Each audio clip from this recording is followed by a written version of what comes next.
Good afternoon, everyone. We'll be getting started here shortly for Draw 6. Got a good one on our hands as Epping takes on Gauthier.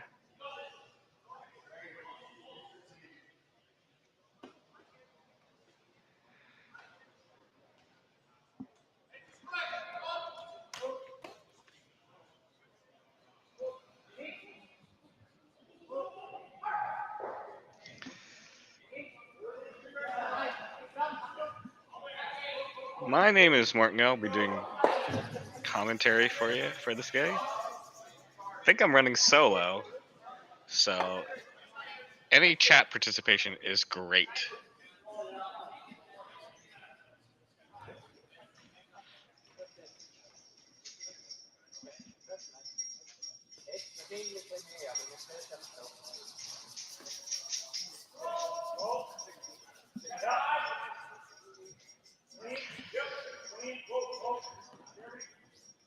Opening draw comes in, top 8, so I'm probably exchanging hits.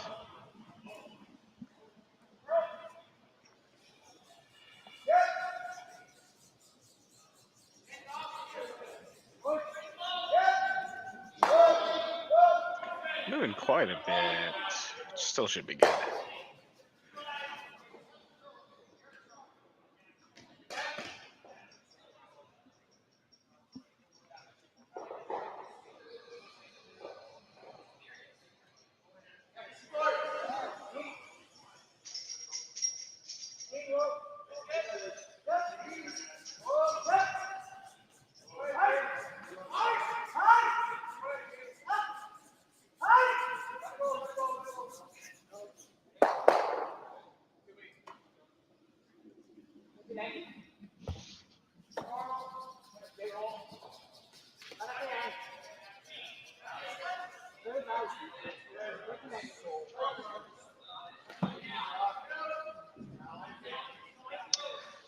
Joey, I don't know what the prize pool is for this. Let me see if I can track that down.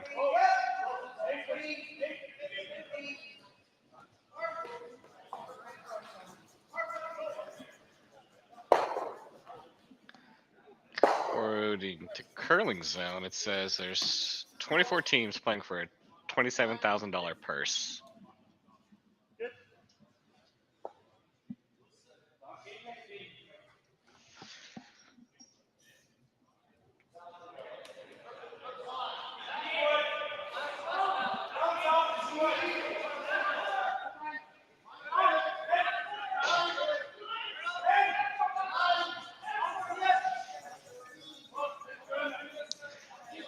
Still exchanging hits here, so it looks like your normal, just kind of getting the rest out and exchange hits.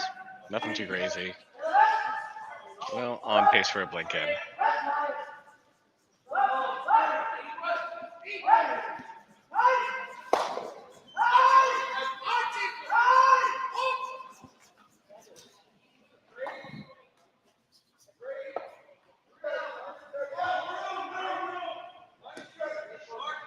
Yeah, Joey, that's probably a safe case. I don't know. I'm not super familiar with price structures, especially being down here from the States and not a cash tournament player, a cash field player.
More hits. More hits.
Hit. Roll towards center. Bring down right away. Wasting no time.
Center. Quick to put the broom down. See another hit.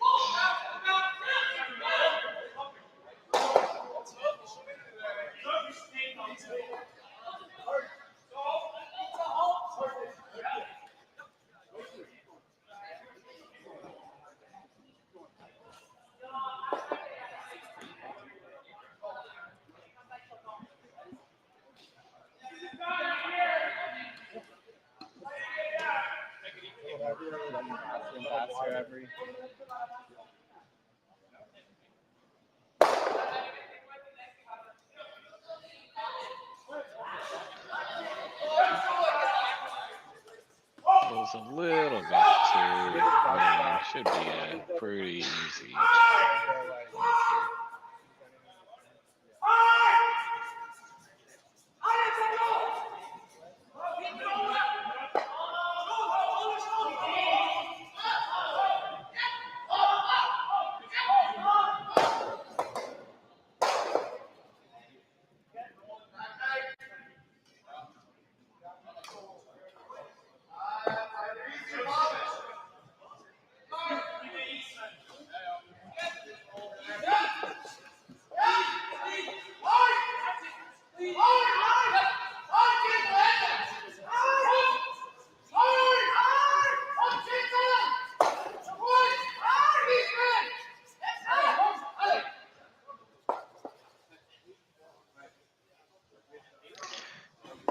Hit and roll towards a little bit closer to center, but still pretty blinky.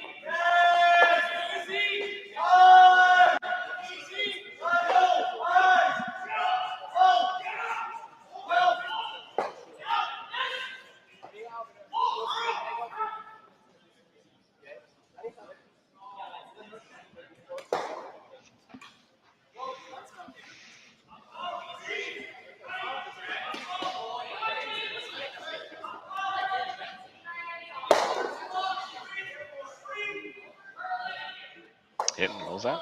And we have a blank. We'll take a quick break here and be back for second end of Epping versus Gauthier.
And we are back.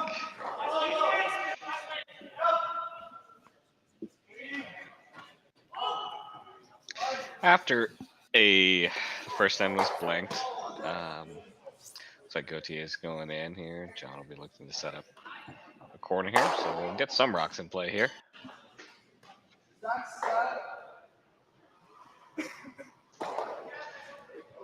Once again, my name is Martin. I'll be doing commentary solo for this draw, so anyone in the chat wants to make any comment, have any questions, feel free to shout something out.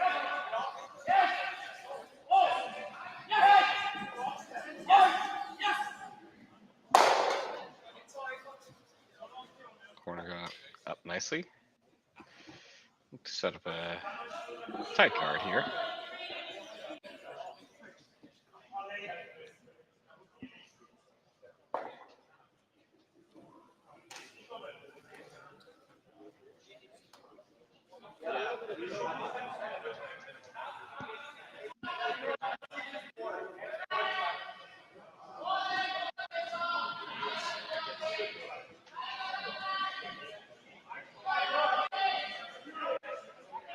Got a bit of, needs to curl a bit more to get over, but yep, good finish and covers most of that rock here.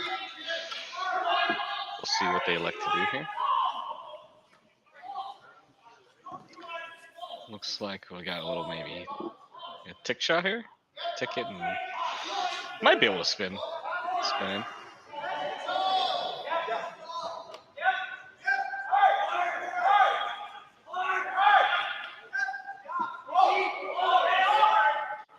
Having to go a little bit from line. Seems to be coming in. Ought to be pretty close here.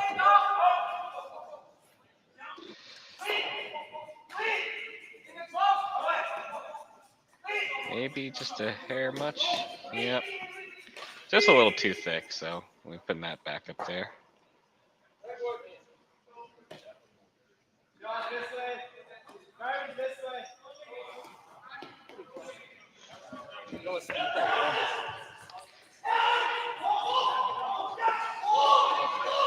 Yeah, adjusting it a little bit over, yeah. Looks like that looks a little bit better. Not a ton of room to put a second guard in. So looking to go top 8, top 12 here, looks like.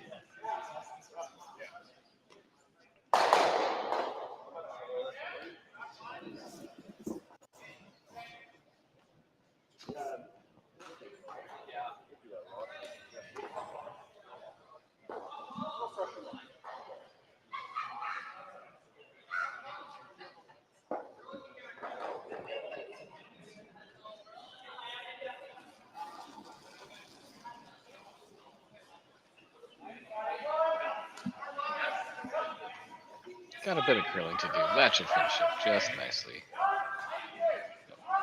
Top 12. Well, got to start ripping the guards here.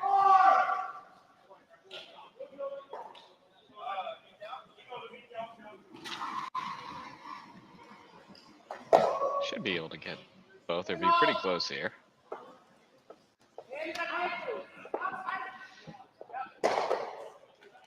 Oh, we're just getting the top one.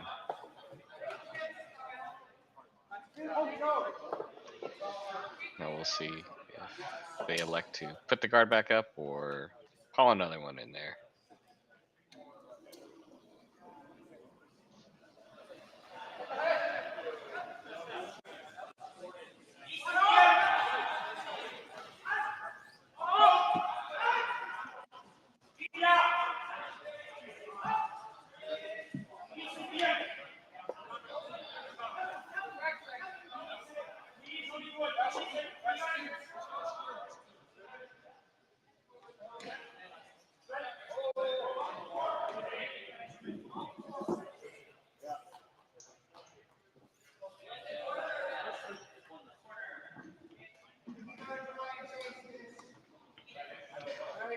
Covers it completely. Now, question here. We ripping it or are we going in? Looks like electing to play this little quiet tap and roll and use the guards themselves.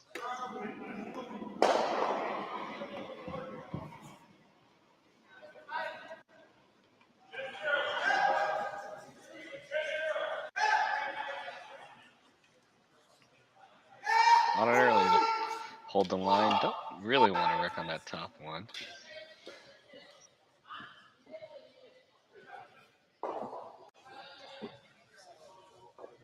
Yeah, it looks like they were unable to avoid it, so I ended up sweeping down into it and getting a thicker roll. Unable to kill that rock though, so it ends up being back 12 here.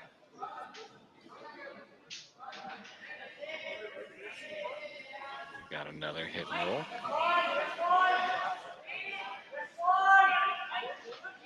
See if they can roll and to a spot where they cover half of it and have it half covered by the long center.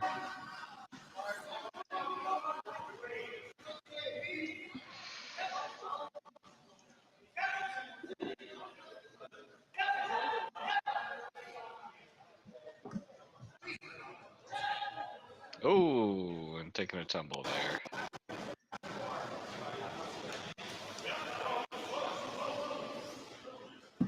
Don't know. It looked to be online, so I wonder if he just kicked it off to the side.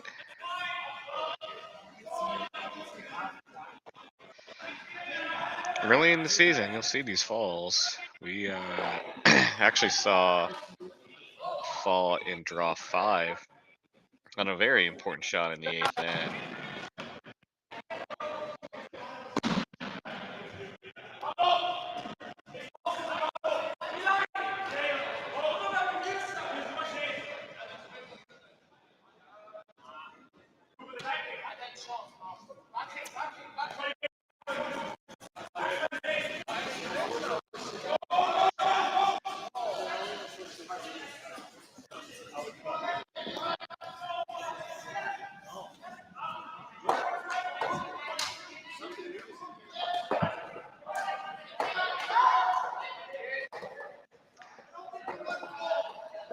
See what John wants to do here.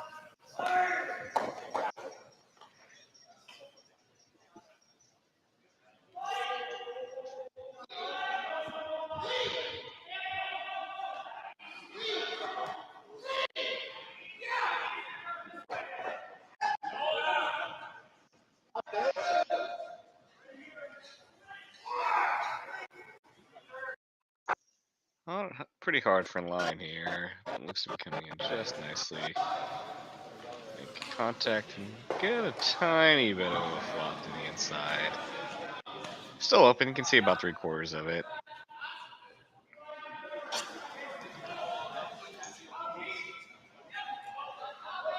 Up to call the broom, a little hack waiter here.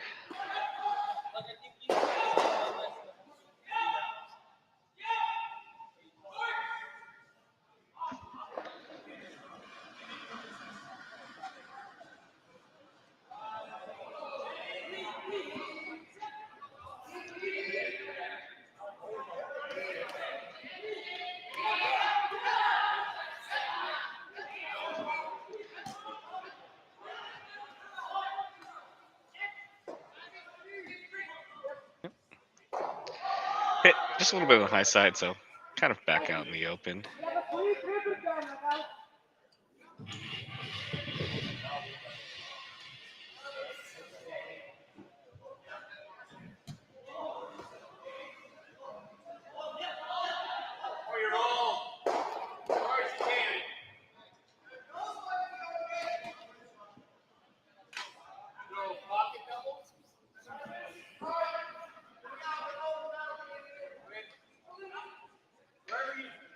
Just discussing where exactly we want to roll to with this shot here.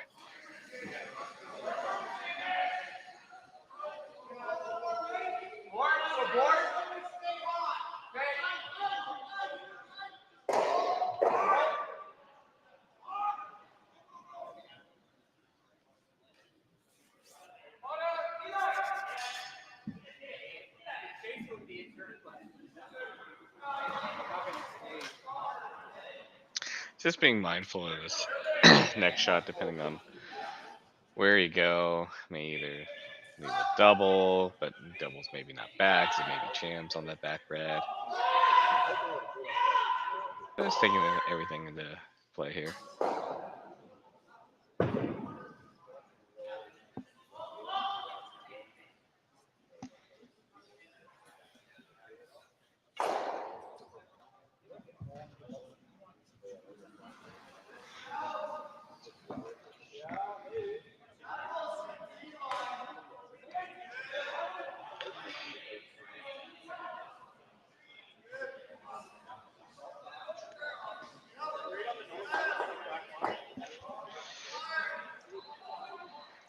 That mate will have a decision here for Jacques if they want to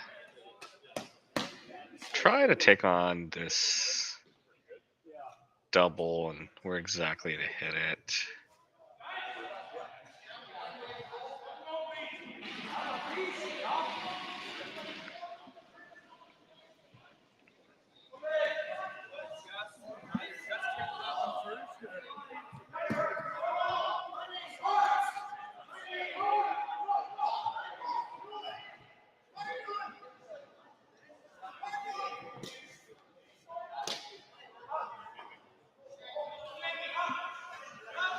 See, I think we have to hit the one on the left side of the screen first. Which isn't. See if it rolls big enough to get the one over the top of the back red.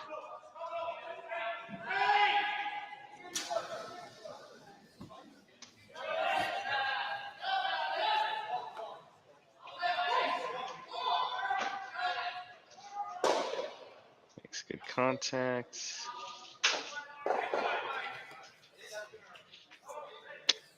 Rolls to yellow, still a shot. Yeah, that was going to be the problem, hitting the one on the left side first. Takes quite a bit of that roll out, but pretty good effort.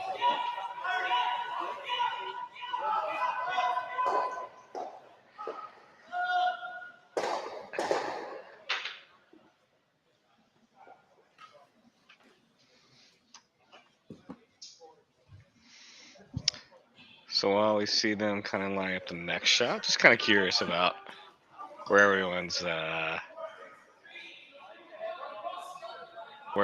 from here. So I'm curling here in the United States, curling out of Oklahoma City, if anyone's familiar with that.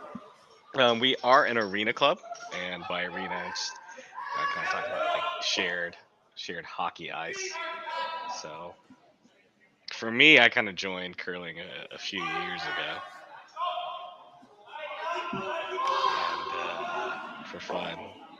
And it's been a blast. So, and I can remember a few years ago we weren't getting this kind of access to be able to watch curling. So excited to partner with Curling Zone for the broadcasting and bring you guys some curling.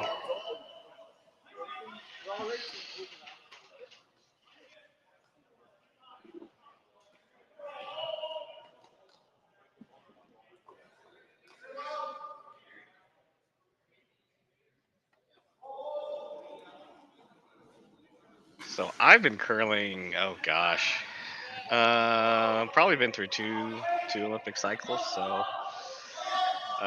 but just recreationally. So it's just cool to see these kind of higher level games and shots that I wouldn't dare try it. Definitely wouldn't try it during league, but maybe try it. Some bond spills here and there.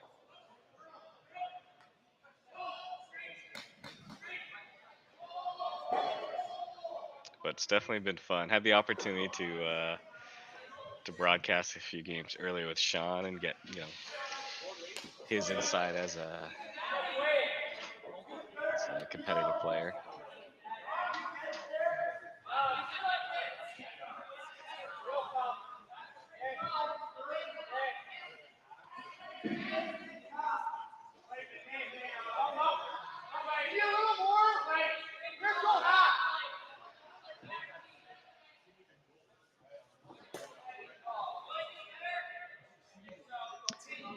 Yeah, Megan, it's been great to take it up for fun. Yeah, I've got a lot of close friends from curling, and good reason to take vacation. Last weekend I was down in Huntsville, Alabama, for their Rocket City Spiel. So shout out to Huntsville, especially on the off chance they're one of the few, some of the viewers listening to the stream right now.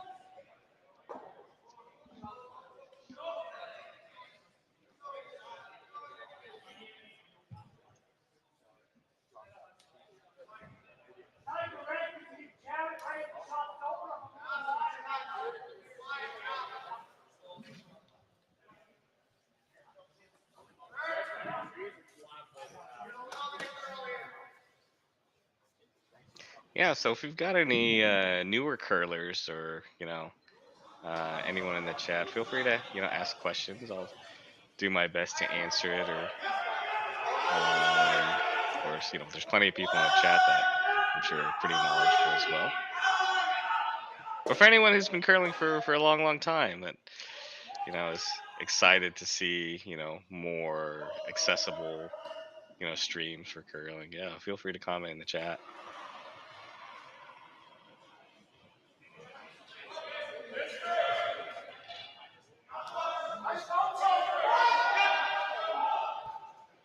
But back to the game here. Looks like we're making a play here at the back red one. Just kind of a just through weight. Got a bit to curling to do. Should make contact. We'll see where it ends up. Yep. Good contact. Yeah, that'll be a solid deuce there on the board. So we'll take a little break and then we'll join back up here for the third end. John Epping up 2-0 over Gauthier.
And we are back. Going to the third end here. Epping up 2-0 over Gauthier. Gauthier looking to get the deuce back here.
So, everyone, we are streaming here on YouTube, Facebook, for where you're watching it from. So feel free to share this info to your friends. Always good to kind of share these, what I think are great curling resources, right? Because I think I talked about it last time, where it's tough to find curling to watch live. So this is pretty neat. So please spread the word.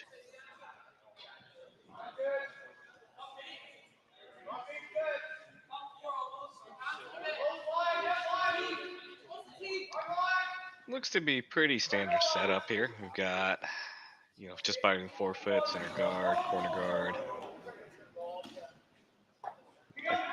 To go ahead and go in and just ticks the guard.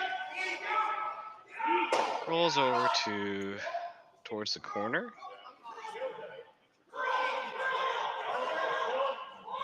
And they'll have the option to, I guess, bury another one in there, or maybe stagger their center guards here and really kind of shut off that side, so they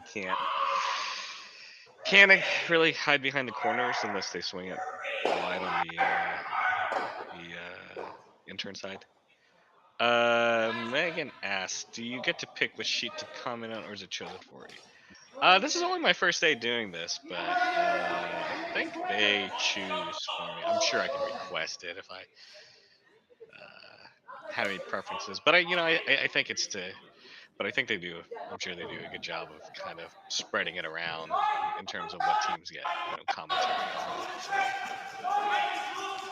So, in the games, well, obviously they don't do it very well, so we'll see.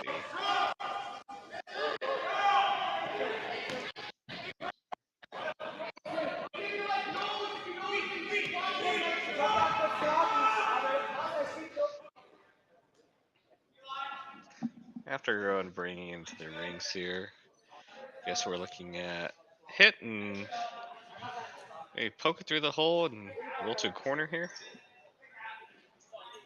Oh, thanks, Megan. I appreciate it. It's first day doing it, and don't have Sean to work off for this draw, so doing so is a little weird, but I enjoy curling and appreciate all the interaction.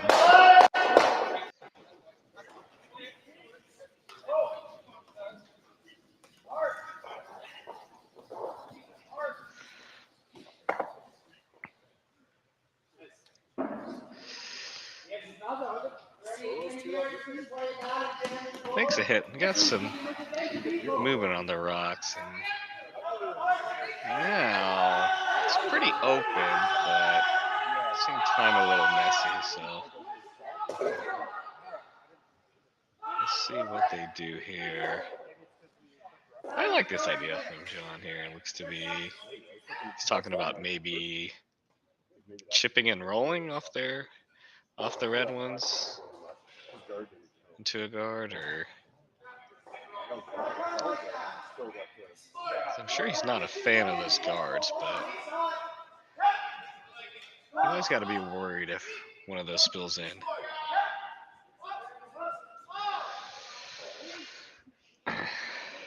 So we'll see.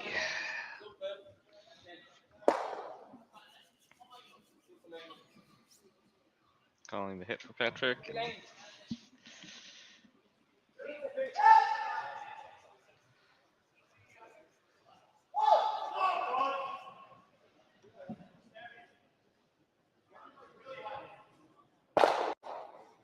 takes a hit and rolls. Will it stick around?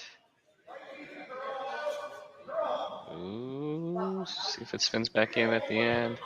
Nope.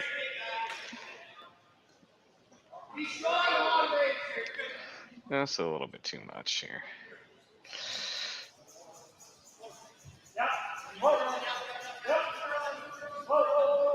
So it looks like Jacques will probably elect to ignore that top one and go behind his corner now.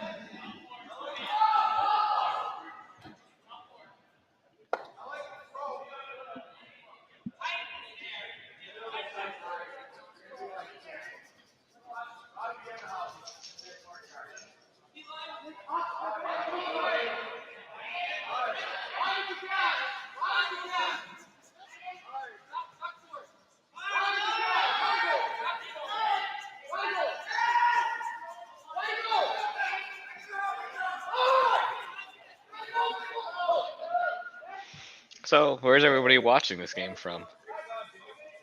I think I mentioned in the previous, I'm watching it here from Oklahoma City, Oklahoma.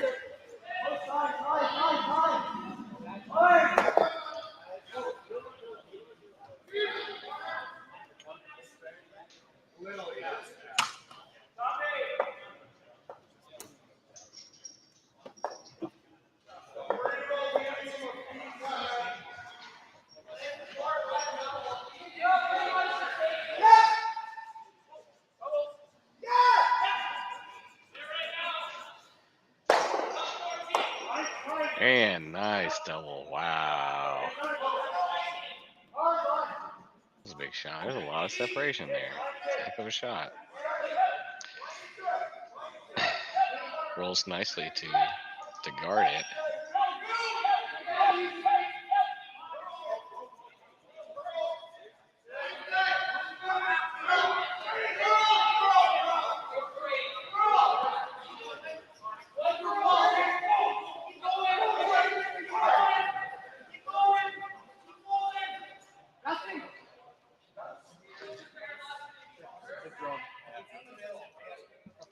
Collecting the hit and roll. I don't know if this should be able to get it to roll in, or if that's even the call here. Maybe just trying to roll to a corner and have something.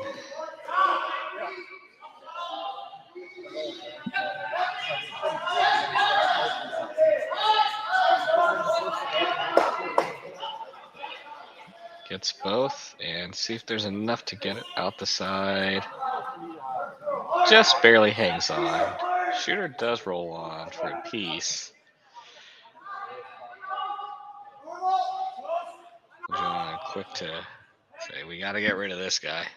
All right, see, we've got Megan from Hamilton and Nicole from Prince George. Nice. And Karen. Oh, from the Epping's hometown. Nice.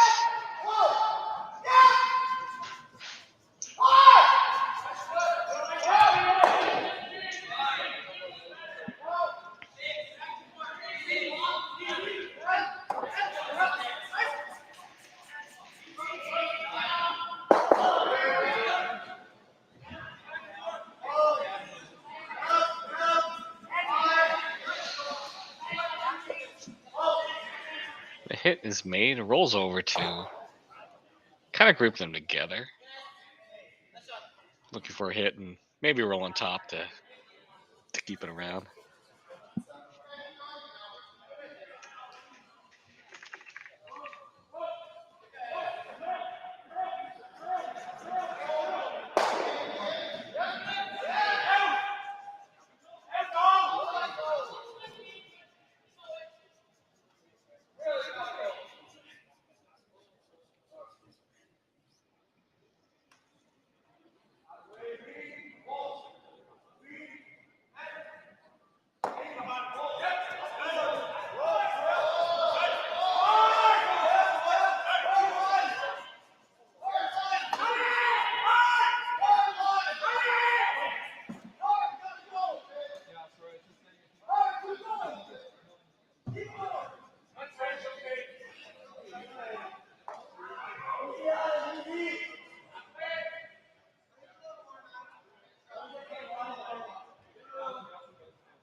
Alright.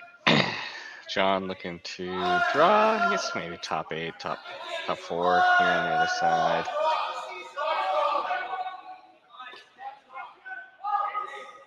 Really put the pressure. Maybe a smidge too heavy. So we may try to take this. Oh, no. Grab? Wow.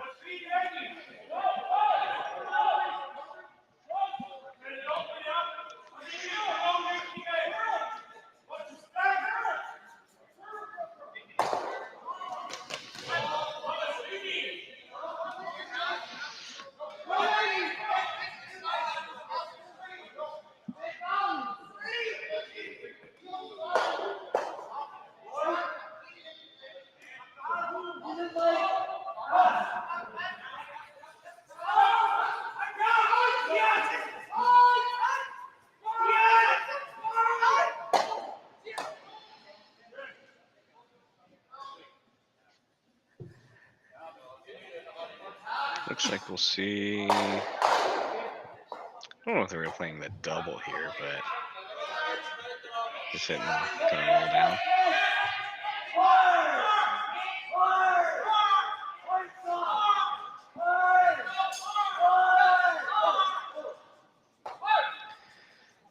Pretty up weight here. Sweeper's on it to hold the line. Gotta get to the low side. Keep it on the low side. Hit roll, bang bang. Well done.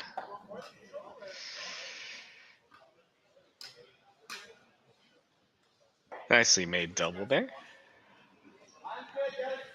Keeping chances of a blank still alive here. And we'll see if he takes this on. I imagine.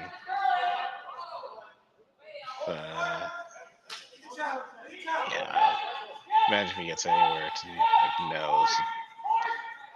And just draw and take the single.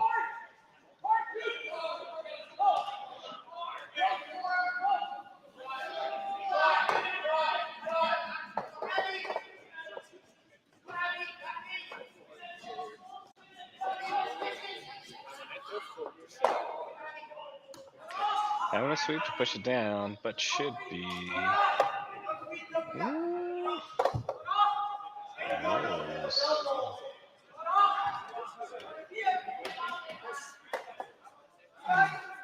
And looks like we'll have a potential blank here.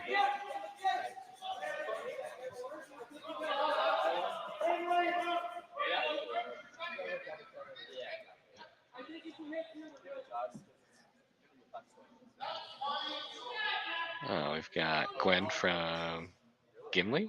Hello. From Gimli, Manitoba. So I'm curious about this. What percent of people from Manitoba talk? Like, would you guess?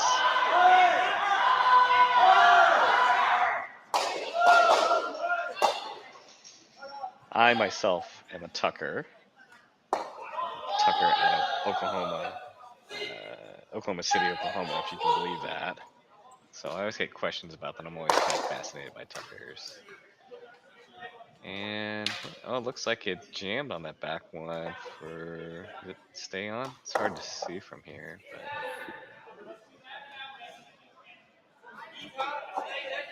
yeah, quick to pull it off. Couldn't quite see if that blanked,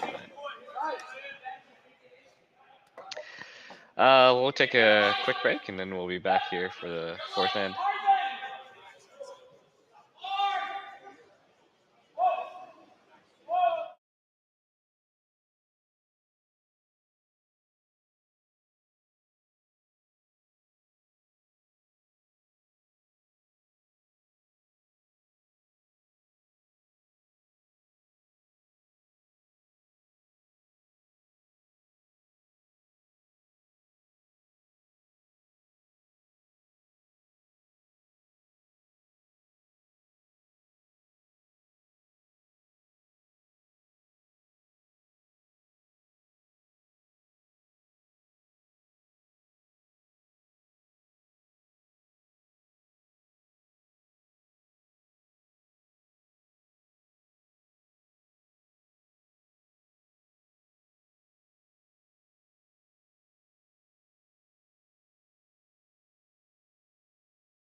And we're back. Looks like they were just able to sweep it out, so the blank was in effect. I'm kind of surprised they went after it that way, but then again, what do I know? So back on it, see if Jacques can get the deuce back here. Epping goes in the range for the first one. We'll see a corner here on the opposite side.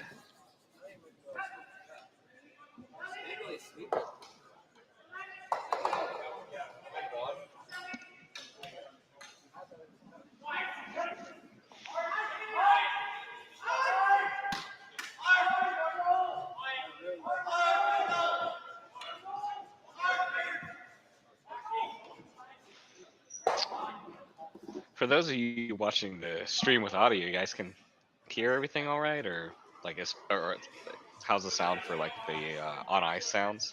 I don't have the on ice sounds for me, so I'm just curious to see how it sounds on your end, and sounds good or not.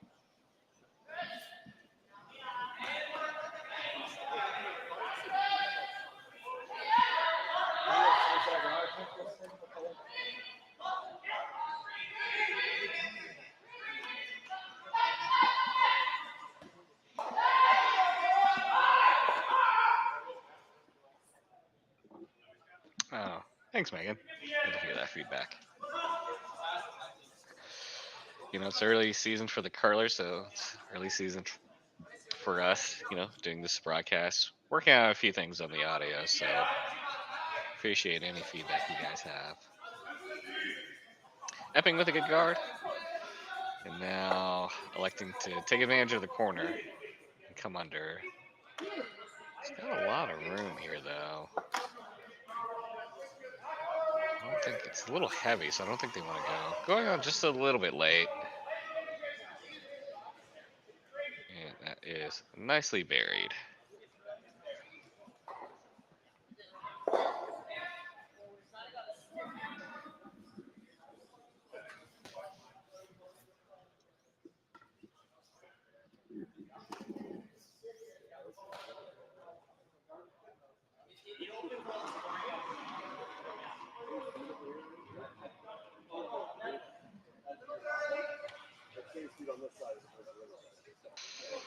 Looking to come around, freeze, and kind of lock off this side here.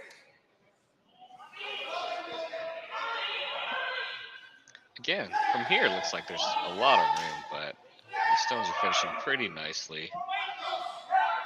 Guys are walking it down. Yep. And that is pretty good. Pretty good. Tiny bit of separation here, so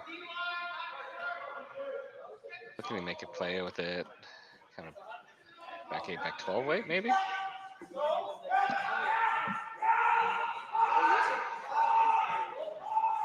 Yeah, I think they have to be a little soft with the weight here. So ideally, don't want to lose that back red if it can, so we'll see.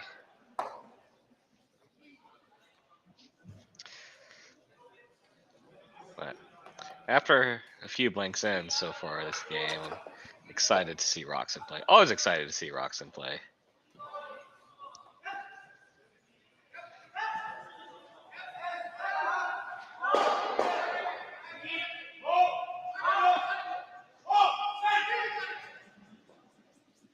This one is over curling. Will they get to the inside and poke it out? Ooh. It does get to the inside. And while I think Epping was shot, it's just that makes it a little bit more definitive here.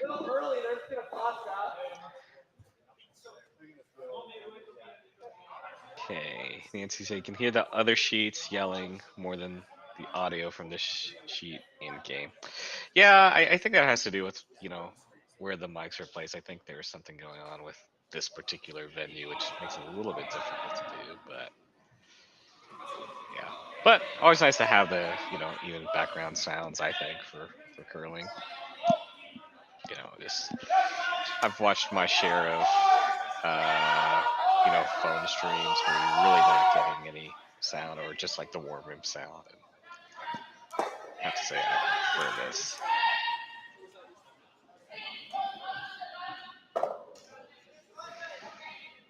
Epping looking to go around the centers now, and just looks to be a shade deep, but effective nonetheless here. So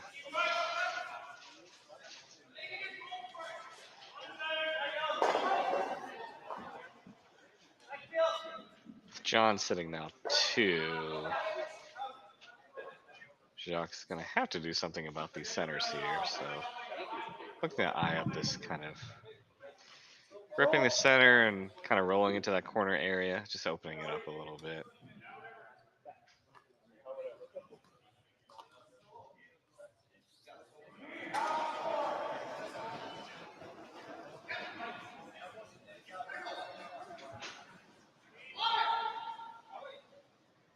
Looks to be maybe a hair thin. Yep.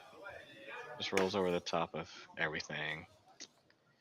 Did do job number 1 though, which is kind of opening up the center, forcing Epping to put it back up here. Perhaps looking for a little bit more separation, so you may see a little bit higher guard. And then they'll have to decide if they just want to come around and really tighten the scoring zone.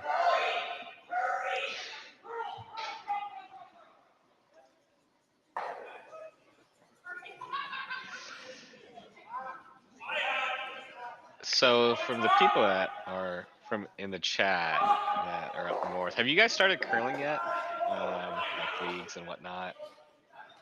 We start so in Oklahoma we're doing a learn to curl class tomorrow that I'll get to teach at, and then we'll start league the following week. So wasn't sure, yeah.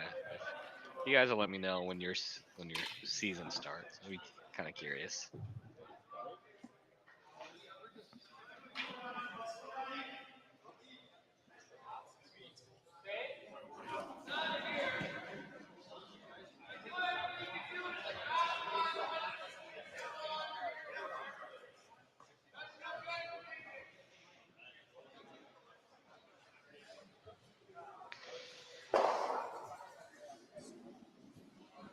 So, what the guard made, it's a pretty long guard here, and decisions are going to have to be made.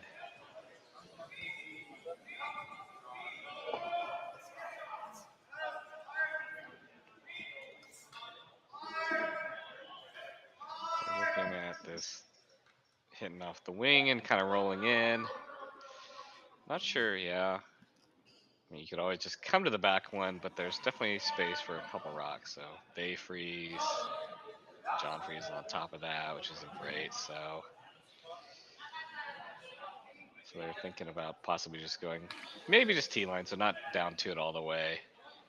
T-line or top 4, and just rolling.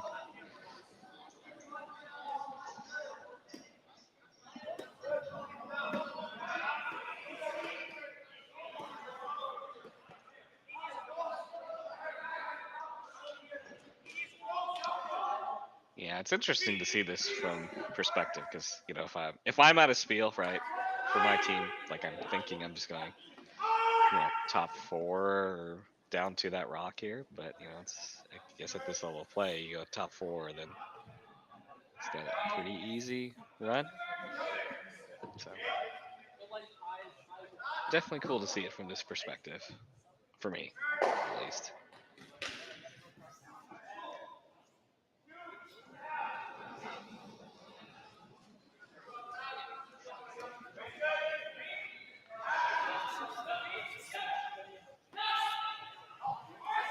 So it looks like they've settled on this hit and roll here. Although I'm not sure. Yeah, we're going just cleanly off the yellow. And not the top red.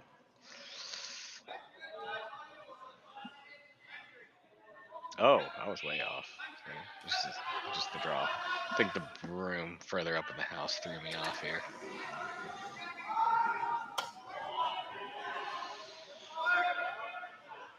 Weight's pretty close. Getting very close to the top yellow. May have rubbed just slightly, so he did what I would have done.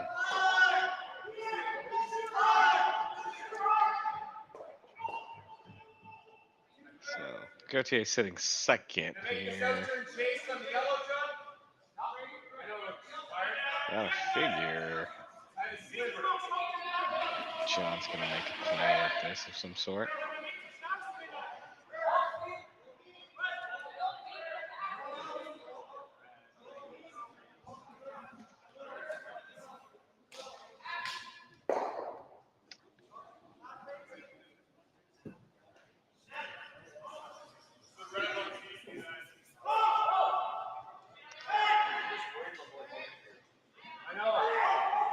Looking at a couple options here. Looks to be either swing it on the out turn or counterclockwise side and bring it in underneath all that kind of that top stagger, or you can hit it from the other side and roll towards the corner.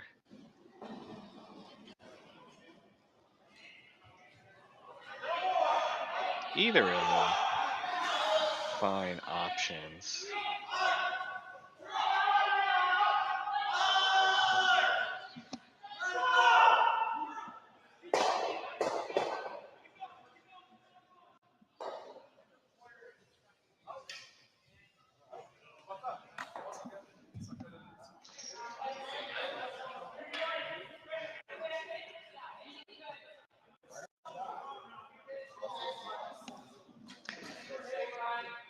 Rest of the team down there talking it out.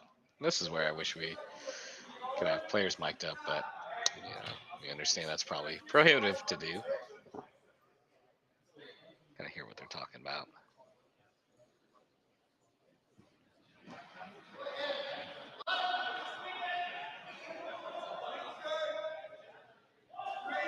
And this is also interesting for me to see, because I think of, my time at Spiels where, even if I'm talking through a shot, it's very rarely I get any of the front end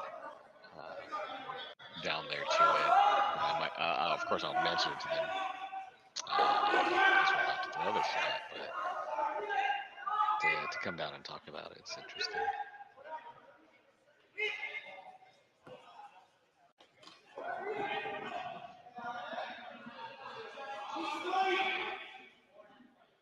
Oh, for context, I should say, I guess I do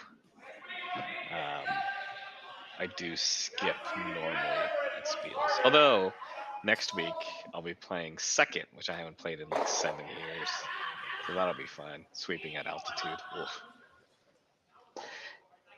Yeah, Megan. I mean, I think the equipment's pretty pricey, and then you have to coordinate getting the equipment to the players, and then I think there's also just small stuff to go with it, like maintenance, making sure that they're charged, for draws and stuff like that. So, I mean, I think that'd be a nice to have thing eventually, but I mean, I can definitely see us being part of this. Curling Zone broadcast continues to expand and provide additional coverage, but for sure it'd be nice.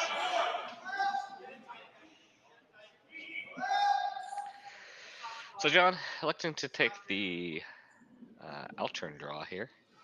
See if they can sink one in. It's got a bit of room to go here, but now I think they're electing to just take it deep and just miss the back line. They ended up just nicking the corner and sitting down there.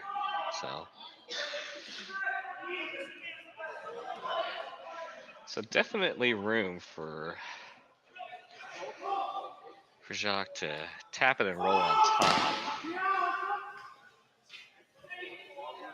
Trying to figure out where exactly they need to get to make sure they really lock that one in there.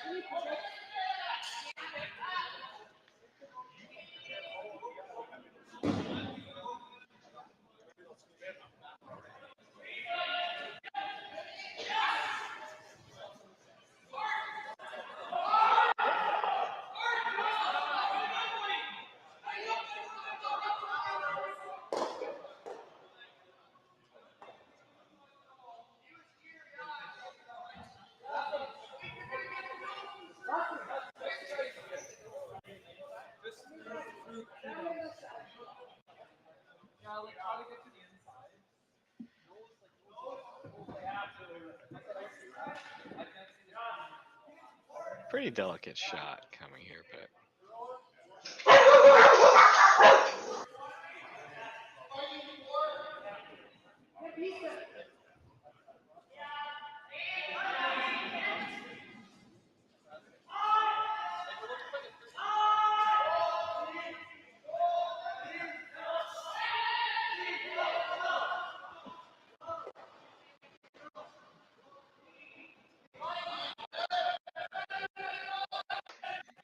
Apologies there. My dogs got very excited once I was dropping off a package.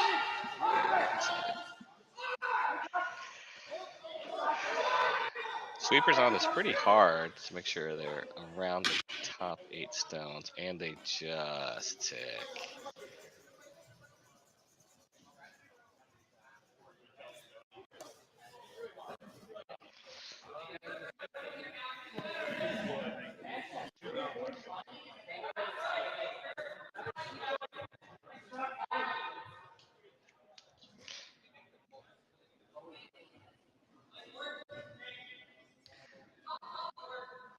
So John looking at a good place to finish rock, and it looks like they're looking to go just top 4 on that side and really tighten up the scoring zone.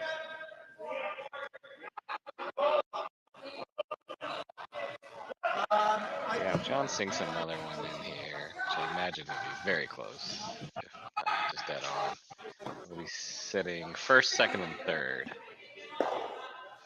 with no easy triple.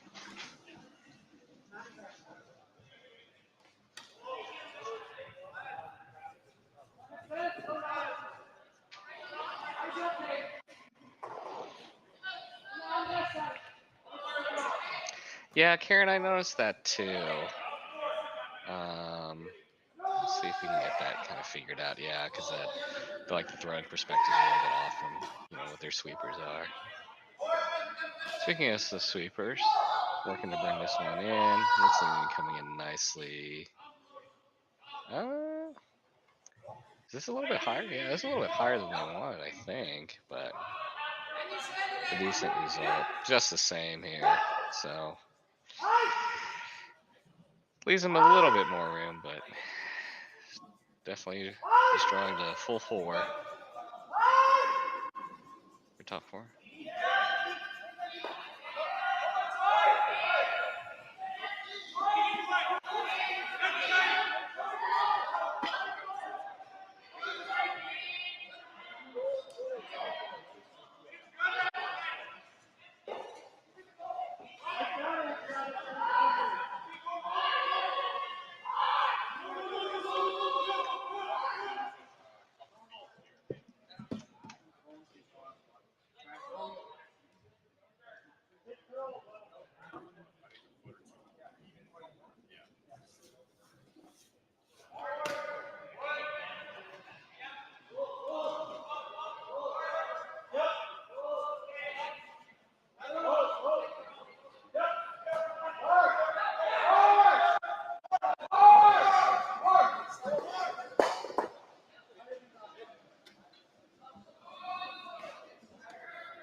Sweeper's on it pretty early.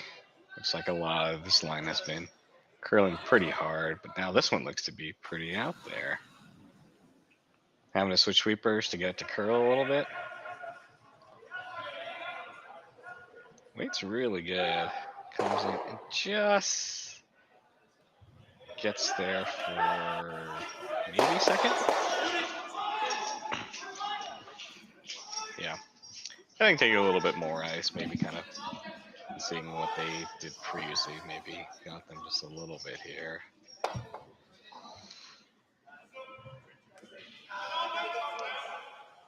Gonna be tough to remove that red rock, but don't think that's the call here, so just draw the top 4 perhaps.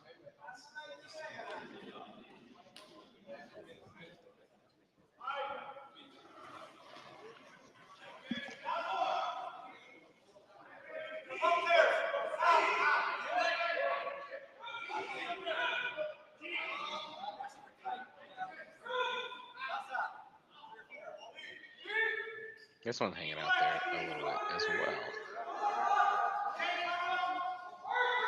Sweeper's gonna try to push it in. Ooh. They end up tapping up. Last rock. I'm not sure if it's.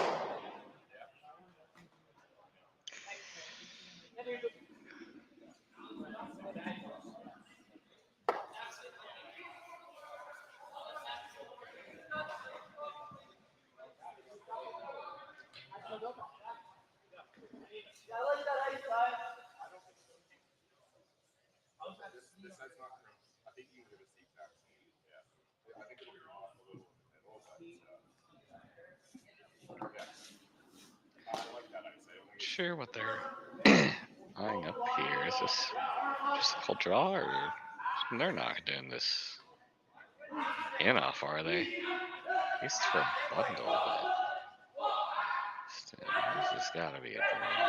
Guess we'll see this kick here.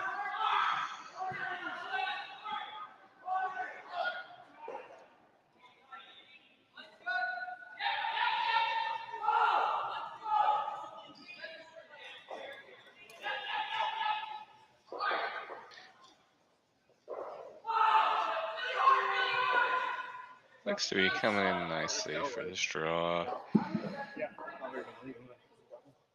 Sweeper's working it.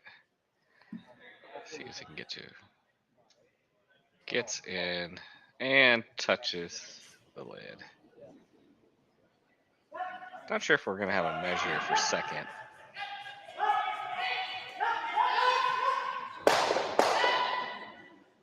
Let me put a stick to this one here.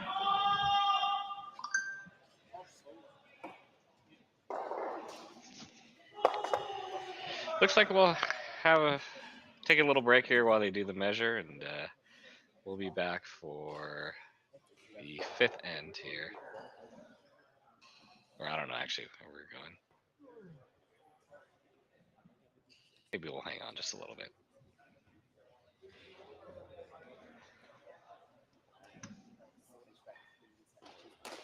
Surprised they didn't take the I thought there was a little maybe tap on the out turn side, but they didn't look at it, so we have not been there.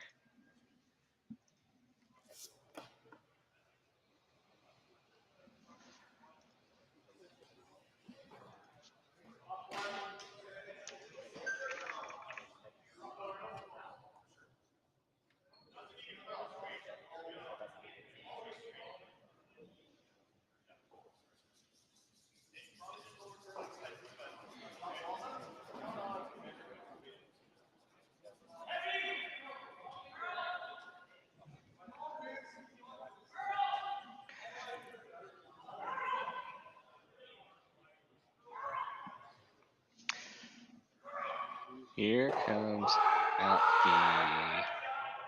the measuring device. Oh, maybe this will be something we can ask for later. One of those cool kind of telestrators to kind of measure to see which one's closer to guess. I think it's actually red from this camera angle, but tough to tell. Doing a good job of not blocking the stick by their head, but I can't see, so. Kicking it towards the middle, so it looks like red. So it looks like maybe I was right. So looks like Gauthier gets his deuce back, so we'll be tied 2-2 after the fourth, and we'll be back after this break.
And we're back. The other one I was softer. Yeah. Yeah, it wasn't soft, but it wasn't. No, this one was soft. Yeah. Oh, wow. Yeah. All tied up here after 4. Yeah, going into the 5th end here. Couple blanks, couple deuces by both teams.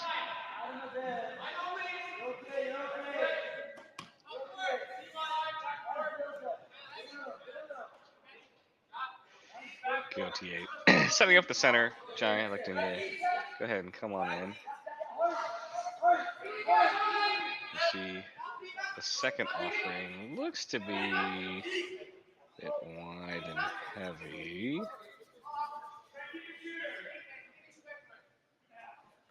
Ends up settling back 12.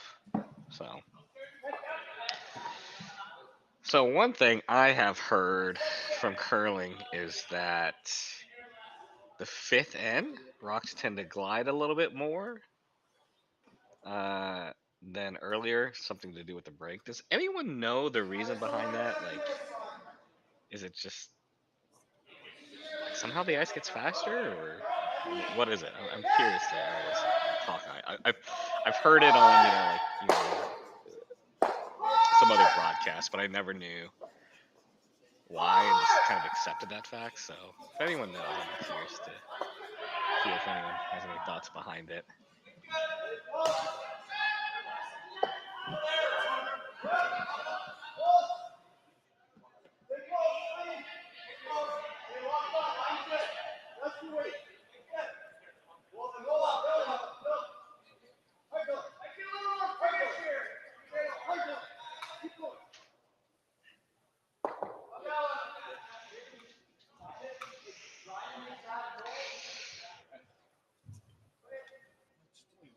The other one, no, it was running.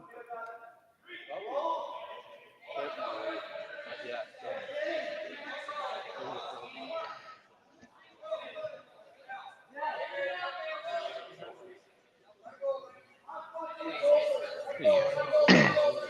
Jason here to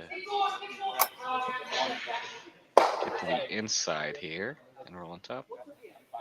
Looks to be it made. Still poking out there a little bit here, so John will probably have Patrick play here. Good afternoon, Mark. Hey, is this Jason? That's me. Thanks for having me join midway through the call.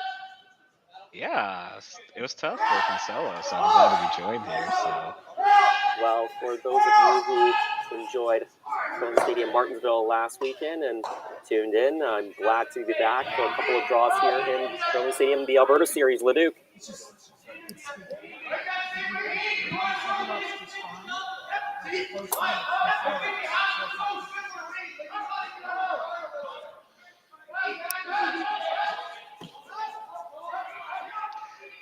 So, Jason, I was asking the chat earlier about Stones in the 5th end having a tendency to just run a little bit deeper than they thought, and me as kind of a somewhat newish curler,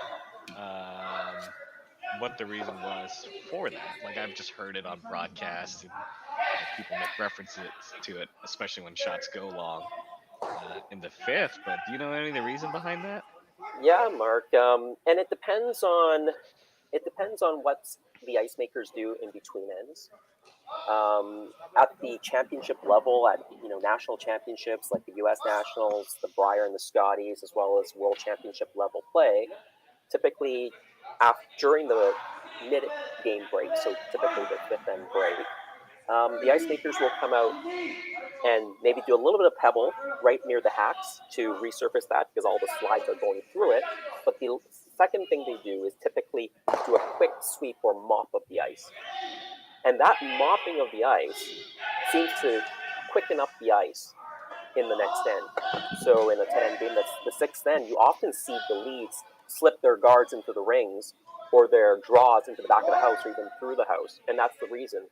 And I think it just takes experience playing in those conditions, because normally in a bond steel you wouldn't have that break and you wouldn't have that mop. So once you get into a competition that has that break and there's the mop, oftentimes the leads aren't adjusting properly. That will come with experience, how much that might change. Obviously, every arena or every tournament might be a little bit different how the speed changes. They can always expect it to be a little bit faster in that sixth end after break if a mop was done. And so as a team, you also want to pay attention, right? If there is a break, is the ice crew mopping? If they didn't mop, then it wouldn't speed up. It might even slow down a little bit because with the 5 minutes or whatever long break is, the ice has a chance to settle. It might pick up a little bit of frost on the surface.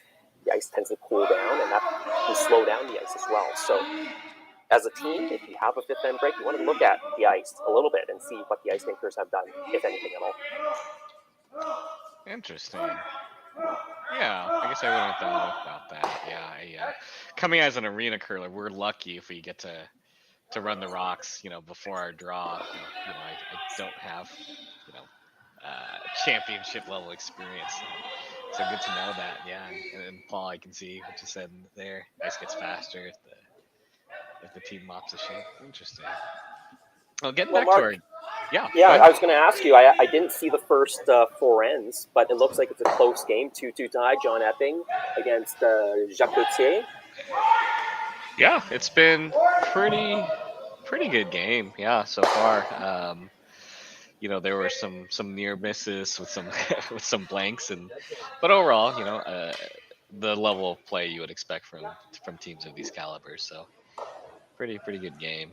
Last time was pretty interesting with a lot of rocks in play, and here it's a little bit more open, but still got a few rocks in play, and there's Ryan, lonely guard trying to take on a lot of responsibility there. Well, it wasn't so long ago that we called John Epping kind of the up-and-coming star, but it's been a decade or more since he's been on the scene. Of course, he's had a lot of success. He's got a new lineup this year. He's got Ryan Fry, former Olympic champion with Brad Jacobs. Jonathan Buke, I believe. And at lead, who's he got at lead this year? I should know this because he was playing in Martinsville last week, and I covered a couple of his games. Sorry, it's Pat Jansen. Sorry, my mistake. Okay. I got this completely wrong. Matt Tam at third. He's promoted as second to third. Yeah. Ryan Fry was playing with him last year. Ryan Fry's no longer playing with him. Ryan Fry's gone over to Mike McEwen. Pat Jansen at second, and Scott Chadwick at lead. So I got those two lineups a little bit mixed up there. But they've been out on the ice a couple times this year already. I believe they played in the first Alberta series, if I'm not mistaken, and of course last week in Martinsville as well. So they've been on the ice. I haven't seen Jacques Gauthier's team on the ice, so it may be one of their earlier tournaments. So I'd expect maybe Team Epping to be a little bit more in form. Yeah, you would think that, but I guess you're. Who knows? It's early on in the season. I think let me ask you this: for last week's broadcast, did you see many players just flat out falling or slipping on the ice? Because I've already seen 2 today in the draws that I've covered. No falling or skipping, but we did cover a Chelsea Carey game. And during that game, later in the match, in the sixth end, Chelsea Carey started stretching out her quads or her calves or her thighs. So maybe a little bit of a pulled muscle. And that might mean just early season, haven't warmed up your muscles yet, or maybe just taking a little bit too relaxed and not doing your... Yeah, absolutely. Yeah, still gotta warm up and do get your routine in for the season. That's a team that I'll be very curious to see, and especially to see kind of the role that Sinclair takes on with that team. Yeah, they're calling her a super spare on that team, and I think they're calling her that because there's some confusion or differences in rules in terms of eligibility to play in Canada versus what the World Curling Federation requires. The World Curling Federation rules are a little bit more relaxed. The Canadian rules are a little bit more tight. So They're calling for a sweeper spare for now. I don't know if there's a hope that she gets the clearance to play in the Scotties, perhaps if for the playdown with Becky Perry's goes. Like obviously she'll play the playdowns, but if she makes it to the Scotties, whether Jamie Sinclair might play. But it's very exciting for Canadians to see Jamie Sinclair back playing in Canada. Obviously, she played out of Ontario, was a very successful young curler and junior curler. I believe she played with Rachel Homan as well, so back in the junior days. So very excited to see her back. Obviously, she had a lot of success playing in the U.S. Maybe didn't quite make it to where she wanted to, which is the Olympic Games, but certainly did very well. Yeah, absolutely. Mark, I understand you're from Oklahoma? I am, yeah, Oklahoma City. And how's the curling club doing there? It exists, so like many clubs in the southern part of the United States, we're arena club, and defining arena is not a big arena where you would have championships in, but arena where it's shared usage between say hockey and figure skating, ice skating, and whatnot.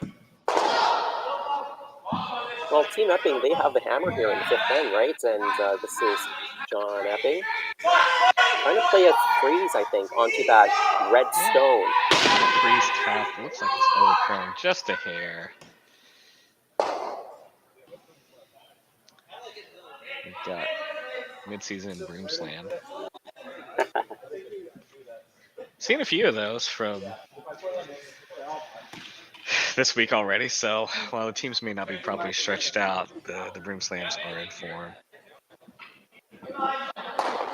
Yeah, John looked like he was a little bit light and never maybe overcurled a little bit as well. If he had the weight, he probably would have been close on the line. Yeah. Unfortunately, he got completely buried, and I don't know how much curl is in the ice right now. I've only seen a few shots, but if it curls a lot, he could probably still get to the yellow and move the red out on a raised tap. But if it doesn't curl enough, then he's taking that shot away, right? So yeah. That was a big mistake. Yellow's, of course, still shot stone right now, but Jacques Gauthier has an opportunity to really either close down the scoring area. They've got second shot just biting the button, so if they put a rock in kind of the top eight, blocking that button area, it'd be pretty tough for John to score his two. I think they're also thinking about just picking the yellow stone out and then sitting shot rock that red stone, which is pretty well protected behind the guard, as well as the John Epping stone that's in the top eight. Yeah, a couple of choices here. I think at first they were looking at maybe just even going, top four, just right down to the lid, because Jacques just basically made that shot on his first. I think his overcurled just a touch, so they should be pretty close to making an adjustment. A few different options here. I guess this is kind of a matter of what you want to leave John for his last. I think some sort of a guard that guards the path is pretty good right now. I mean, you almost got the force if you put up a good rock. There would be no way. If you put this guard perfect in a perfect spot, John probably doesn't have enough real estate to draw to. It's a little bit risky to try to play the freeze again or try to draw into the top of the button, because if you leave it in a bad spot, you might leave a double for John, and then John would score two that way. And in a 2-2 tie, a force is really good, especially in an odd end, right? You get hammer back in the even ends. You might be down by one, but you've got hammer twice, and you are, I think, the slight favorite to win the game in that situation. So I think Jacques knows that information. That's why he's giving consideration to just forcing John to play that point. So it looks like that's guard ice. So what kind of depth are we looking for here, Jason? It really depends. I think obviously as tight as you can get to the house, I think the better. So, but the line is very important as well, right? The higher it is, the more room John will have to curl around. So tight, maybe kind of along the 4-foot line. Okay. And that will make John have to go really wide, and he'll see if he can actually catch a piece of the button if he goes wider than the guard. Sweeper's on this early.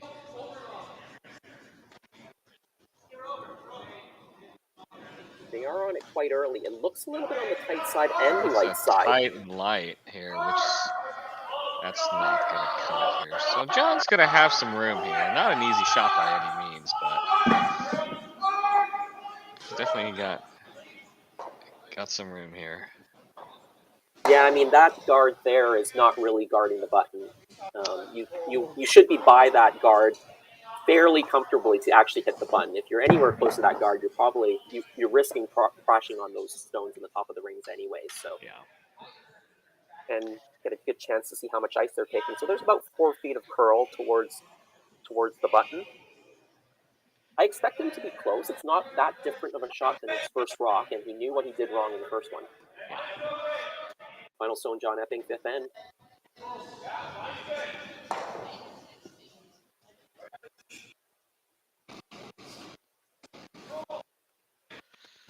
Needs a good piece of the button for 2 points. To curl up here. I think it will curl. I think it's the distance now. Do the sweepers get it there? Not quite. They needed to have more Wheaties in the morning. So it is 1 point for Team Epping. They do take the lead, but it is 3-2.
And we're back.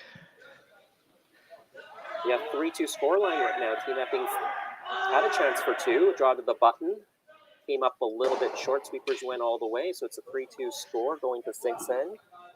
Team Gauthier has the last stone advantage here. Of course, Jacques Gauthier, Canadian World Junior Champion. He's got most of his lineup from, I believe, that championship still in Middleton at 3rd, Jason Ginter at 2nd, and Alex Horvath at the lead position. Definitely one of the future stars in Canadian men's curling, and there's a lot of young curlers coming out of the junior ranks in the recent years who I think will be the future. Tanner Horgan, you've got Tyler Tardy, and on the women's side, Mackenzie Zacharias, of course. So I think the future of Canadian curling is pretty bright once the old guard decides to retire. Glenn Howard. Well, you never know with the older guys. Like I'm wanting to see more of I want to see more of Wayne get out there. His run at the Briar was something to watch.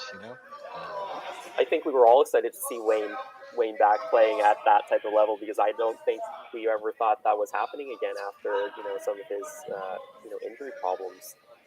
But I've always been a big Glenn Howard fan myself, so I don't want him to retire because he's one of my favorite curlers. I've been watching the Howard brothers since the early 90s, actually. And so I remember them winning their second Briar together, I guess, in 1993. That was probably one of my first Briars I watched from start to finish. I know the first Briar I watched may have been 1991 or 1992, but not as clear memories of that one. But 1993, I have a very distinct memory of watching the Ontario team, and I really just loved how they curled. And I lived in Alberta back then, so it was unusual for me to be cheering for an Ontario team, or Albertan to be cheering for an Ontario team when Alberta is obviously a very much a curling powerhouse. But something about Team Howard and Russ and Glenn and the rest of that team, Midaw, Peter Corner, just caught my attention. So yeah, I'll have to go back and probably watch them at some point because I myself I'm one of the newer curlers that joined after a couple cycles ago. So you know, I think my watching Madalas runs was really kind of my first, you know, watching of him and, you know, hearing the legends about him and whatnot. So, but yeah, I also have to go back and check out the Howard Martin games and whatnot. So That was a really well thrown shot and executed. That split, obviously the center guard making it tough to access the middle. You put up the corner guard because you're trying to score multiples in this even end down by one. Now you make that tick, roll over for a second corner guard, and now you've got something set up for 2 or 3 perhaps, if you can make use of those corners. So really, really smart call from Team Gauthier and a really well executed tick shot there. And of course, that was allowed because the no-tick rule isn't in effect here at Rocket on the center line. At the last Women's and Men's World Championships, you wouldn't have been able to tick that off the center line. Mark, I happen to be in Lausanne, Switzerland right now, joining you on the call. I'm here for the World Curling Federation Annual Congress, and there is a motion in place to trial no-tick at all of the World Championships this season, other than wheelchair and mixed doubles. So last year they trialed it at the men's and women's worlds only, but this year they're planning to put it at all the World Championships, which I assume includes also the World Mix, the World Seniors, the World Juniors. My sense is that motion will probably pass. So that might be coming down the pipeline for all those disciplines. Again, another year of trial, but they're trying to collect more data on whether the no-tick makes sense in championship play to create more excitement in the game. Sure. And better TV broadcast.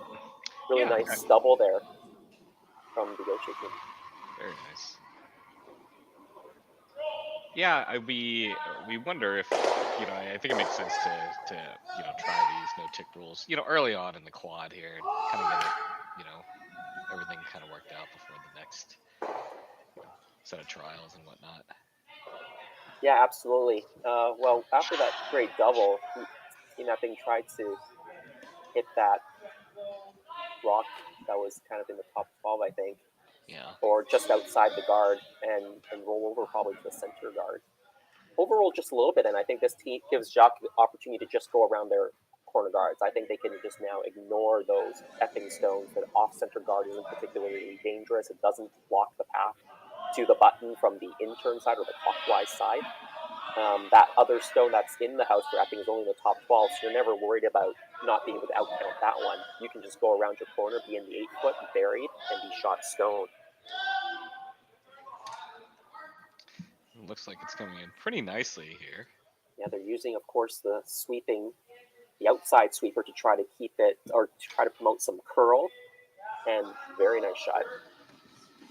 Now with that behind T, do you go ahead and rip it? Do you go behind your yellow guards? No? Yeah, I guess there is an option to come down and freeze on it. And if you can freeze on the corner, you'd be in great shape. You'd be shot stone.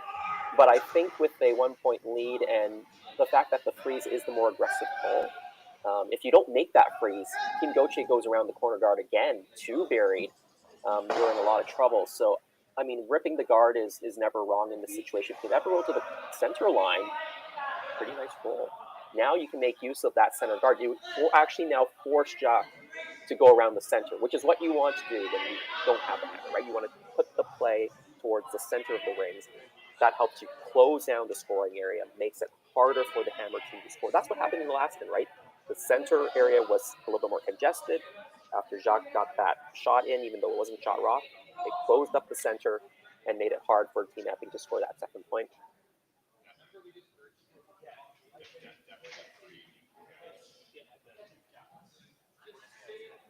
Positioning is pretty important here. They probably want this rock in the 8-foot. If they come all the way to the top of the button or the top of the 4-foot, Team Epping will draw down to it, freeze on top, sit second shot, that can't be removed, and you've lost out on the ability to count that other 8-foot rock that was behind the corner, now is fully exposed. But you want to try to count that rock or make John Epping maybe make a play on that 8-foot rock that's open.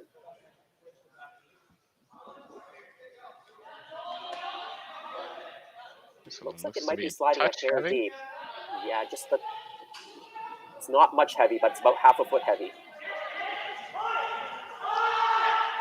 They might actually be able to make the double because it is a little bit exposed. So if they were completely buried, John would probably go down and freeze on it. Since you can see it, they'll probably play the double.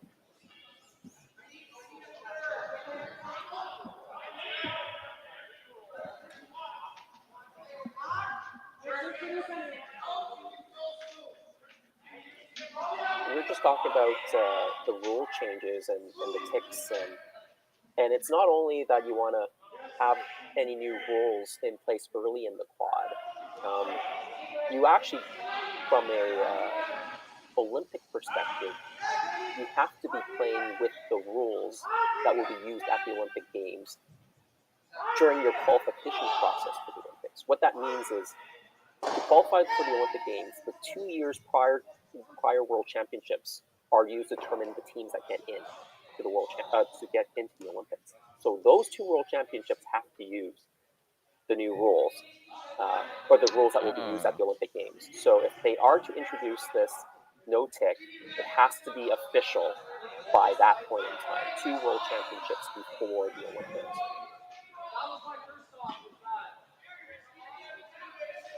And that would be the same if there was an 8N versus 10N discussion. It has to get ratified before that point in time. And of course, that debate is still up in the air. Yep. And I know the WCF is looking at that, trying to collect more data on it. It looks like it made the double and just kind of rolled over. This is a little, perhaps just a bit tight. So we'll see. It's actually an okay roll. You almost got to a corner freeze. Jacques could hit it and roll away from the middle, but if you roll away from the middle, John then goes behind that kind of staggered center guard and can take the whole end away. So I think Jacques got a good idea here is to just go in behind the guard. You don't even need to be shot rock here because you can hit that Epping stone later on. It's not frozen, so it's not completely safe. So you can leave it open now and go around. You can also hit this and roll outside. If you can roll it behind the guard, I would suspect John Epping hits the open one and tries to roll it to the back of the 4. So that roll to the back 4 is not easy to stop in the right spot. So both calls are good. But if you roll out, you might see John Epping just go around the center and ignore that red stone. It's a little bit less risk to take the draw if you're only facing one. And there's a lot of space to draw behind that center guard. Looks like they just got to nose here. So John with a pretty standard hit, yeah, here. Yeah, the double is definitely there. The good news for Team Gauthier is I don't think there's a double and roll behind the center. Yeah. So they probably just want to make the double and stick around here. Stick around and force. Yeah, and then Jacques will try to play the hidden roll probably. Or because if you hit and stick here, you're only in the 8-foot. Maybe even touching the 12-foot, just biting the 8-foot, depending on whether you roll a little outside or not. So Jacques might say, well, that's not too close to the middle. I can just go around the corner guard for 8-foot or bite the top 4 and just sit shot rock. That would be the better way to score your 2, actually, is for Jacques to just ignore the yellow stone. And that one rolls outside. So I would be shocked if Jacques didn't go around the guard now.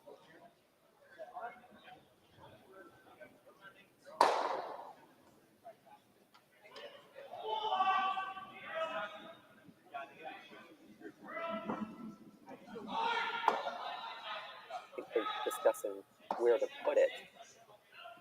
There looks like there's 4 feet of curl. So the problem with going top 8 or too high is John might be able to draw around everything, including your guard, sit maybe in the back of the button or the back of the 4 and be shot stone, unremovable, and then you're forced to a single. The problem with coming too tight or too close to the button is John just freezes on top, and now you've got no room to get your second one in. So positioning is pretty important. I think you want to be full 8, but maybe close to touching the button or touching the 4-foot, maybe even touching the 4-foot, but at least full 8. If you're any higher than that, even full 8, John might decide he's got no other shot but to come around everything. So I think touching the 4-foot would be a great spot here.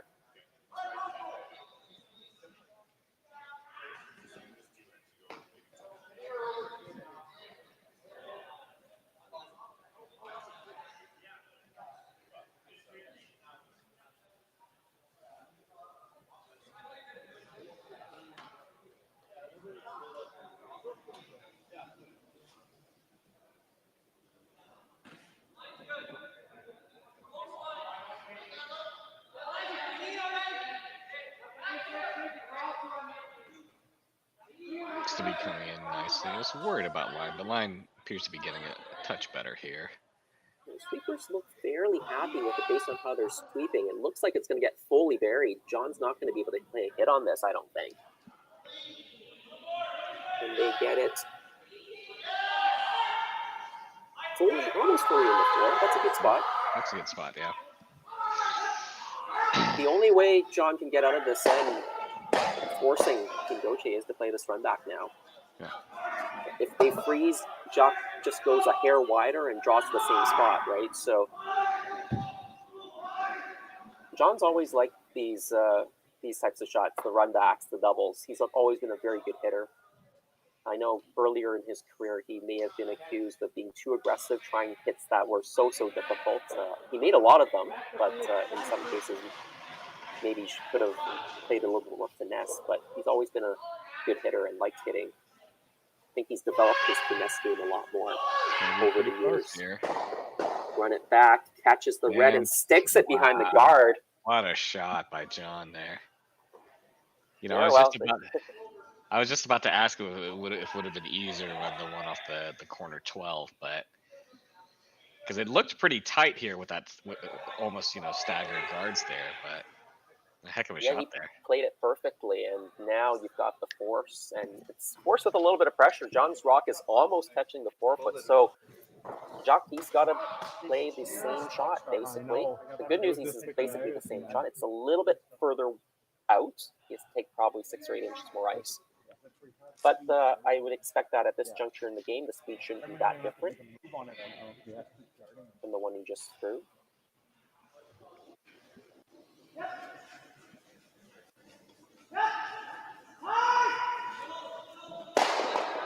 Final stone 6 then, down by 1. Jacques Gauthier needs to draw to the 4-foot for the single point to tie up the game. Sweepers do pick it up pretty early, but they don't look super concerned. They're sweeping it all the way down, but they didn't look super concerned. I don't know. Now they're out now. Here. Just to get a piece. Yeah, great tap sweep. on the butt, gets them their single. More than enough. 3-3 tie after 6 ends.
Welcome back to Curling Stadium, Leduc Alberta Series. Jacques Gauthier, John Epping in a really tight battle, 3-3 after 6 ends of play. If you're just joining us, my name is Jason Chang. Helping us bring the action from the ice to your device, Mark from Oklahoma City with us as well. Mark, really tight game so far. And pretty well played. Some really nice shots in the last couple of ends. Yeah, I would agree with that. Now, with it being the 7th end here, are we going to see a really, really hard effort to keep things open and blank this here? And Certainly, Team Epping is going to try to keep this open and blanket. For Team Gauthier, they don't like a blank. You're in a big underdog position with the blank. You joined us for Martinsville and as well as the Alberta Series, Mr. Probability, Matt Paul, would tell you Hammer team in the men's side at this level probably have an 80, 85, maybe even a 90% chance of winning, depending on the team going into the last end tied with Hammer. So Team Gauthier, they're going to go all out to try to force John Epping to a single point or steal this end. They're going to probably put up 2 guards here to do that. Now this guard, they wanted it a little bit more stacked up with the other, because with the stagger and how close the 2 rocks are, John Epping will get a chance to peel those. Not on the next rock, it's still 3 guard zone, but on the rock after, and I would expect Team Epping to go up and play the peel. Were you surprised we didn't see a tick here on the earlier rocks, or? Yeah, I mean, Team Epping could have played a tick on the first one. That's a legitimate strategy, to try to blank the end out. But Team Epping was also thinking, you know, we can also get a really easy 2 out of this, because Team Gauthier might be trying really hard to score and leave some of Epping's rocks in play, and that sometimes can lead to a really easy 2, sometimes even a pretty easy 3, just because of the aggressiveness that Team Gauthier is forced to play in this situation. They don't want a blank. That's probably the worst situation for them. They're probably even better off giving up 2 than blanking this end.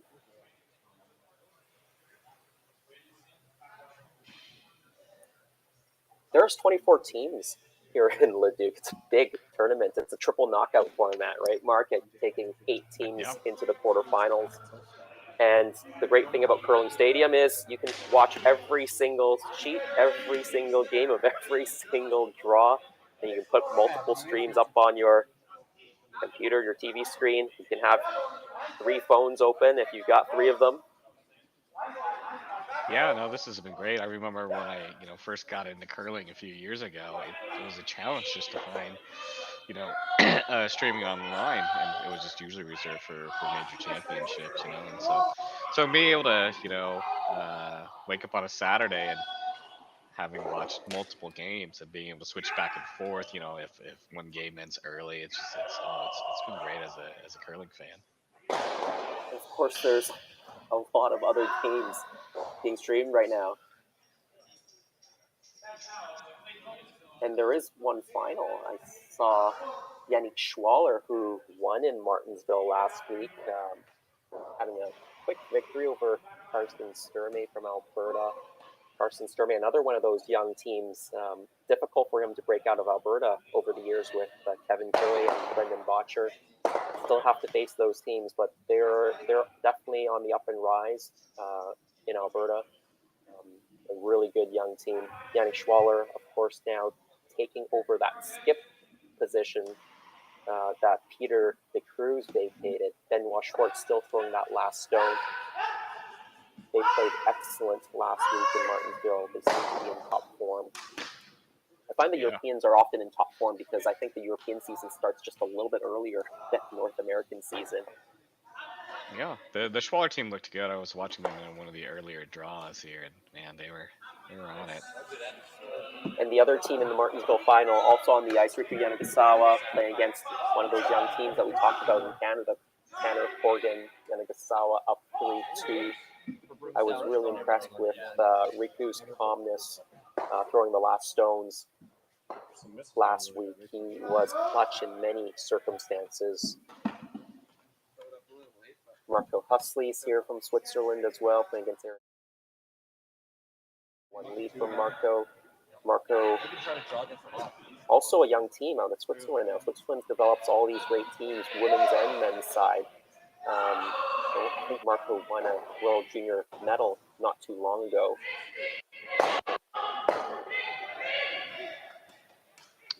Ooh, makes the run back here. A little unlucky they didn't get both.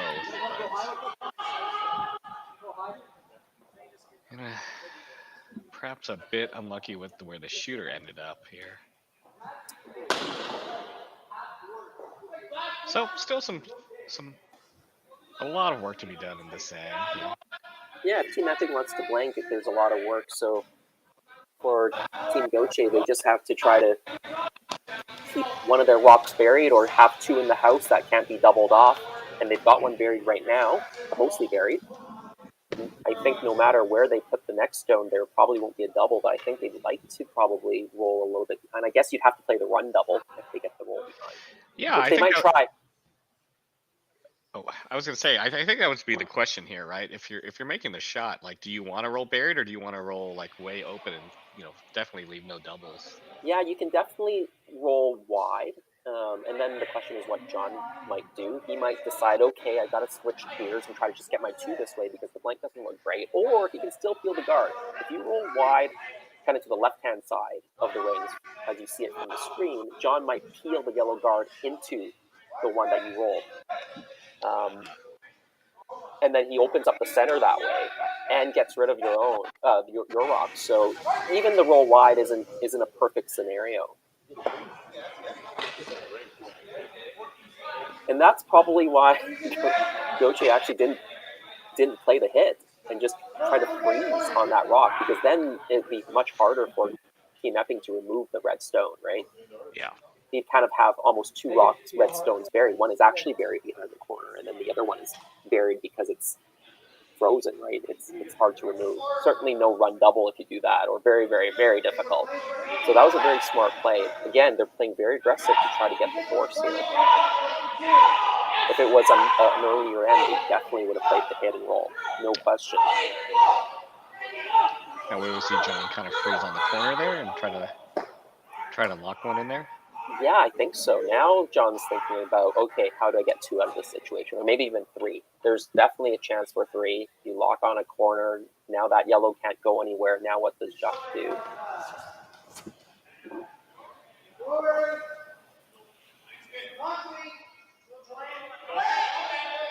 I don't know if you're following the games that the American boys have. Two young American teams, also up-and-coming stars. Corey Dropkin playing against Ryan Weeb from Manitoba.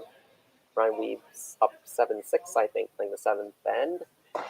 Corey, of course, I think the consensus is he's the next big thing in USA men's curling. Scott Dunham trailing Reek Brothers 6-4. That's a new look Reek Brothers team as well. Parting ways with Mike McEwen. He's got Jason Gudlickson, Derek Semagalski, Connor Negevin now.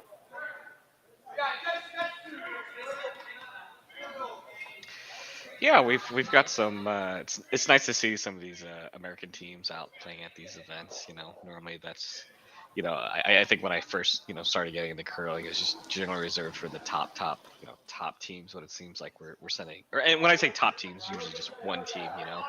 But now seeing multiple representatives at these international events is good to see. So good to see Americans there, but also seeing Pacific Asia teams as well traveling there.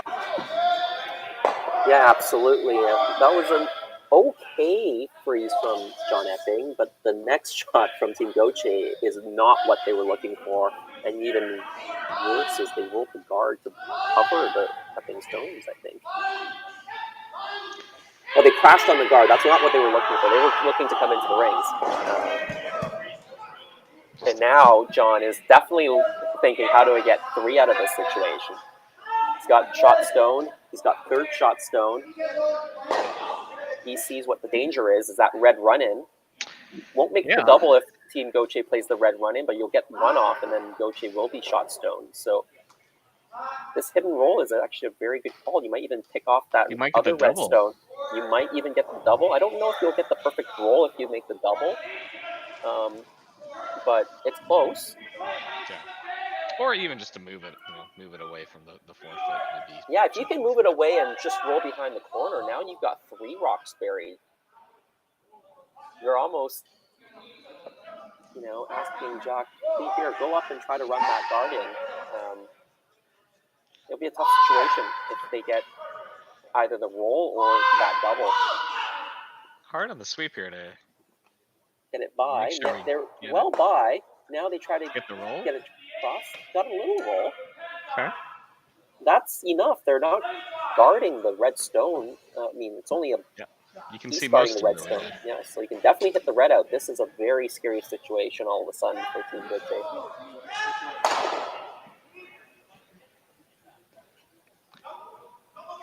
Now, do we see Gauthier perhaps switching to the other side, play the intern and freeze and maybe set up something on that side? Yeah, they're definitely looking at their options.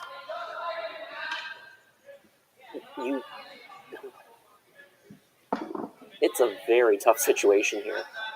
You can try to sit on top of the red one. If you can get to nose, it's okay. That might be a setup shot for another shot, but anything on the left side, nothing looks great. You freeze on top. That top Yellowstone, the top floor, doesn't look like it'll ever go anywhere because it's going to catch on your redstone. So Yeah.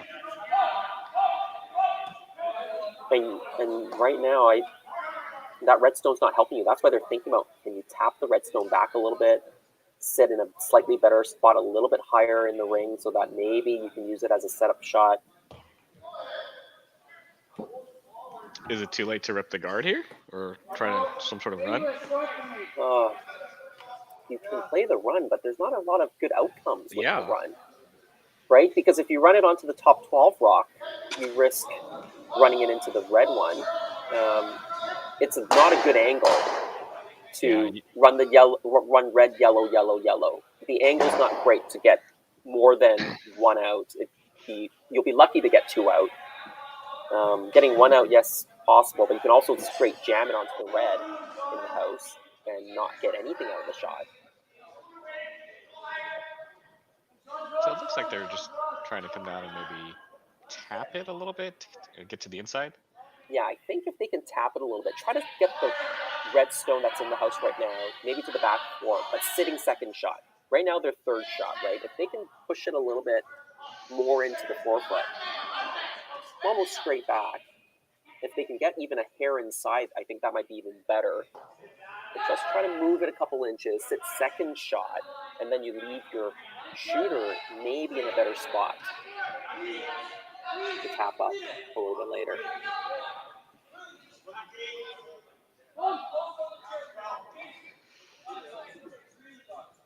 Hanging out there's no way, but...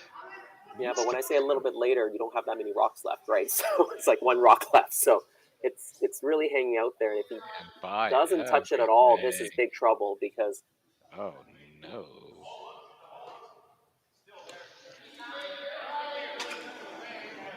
Was that weight, Jason? Do you think that was just way too much weight? Because they just needed to be like, back 4, back 8, right?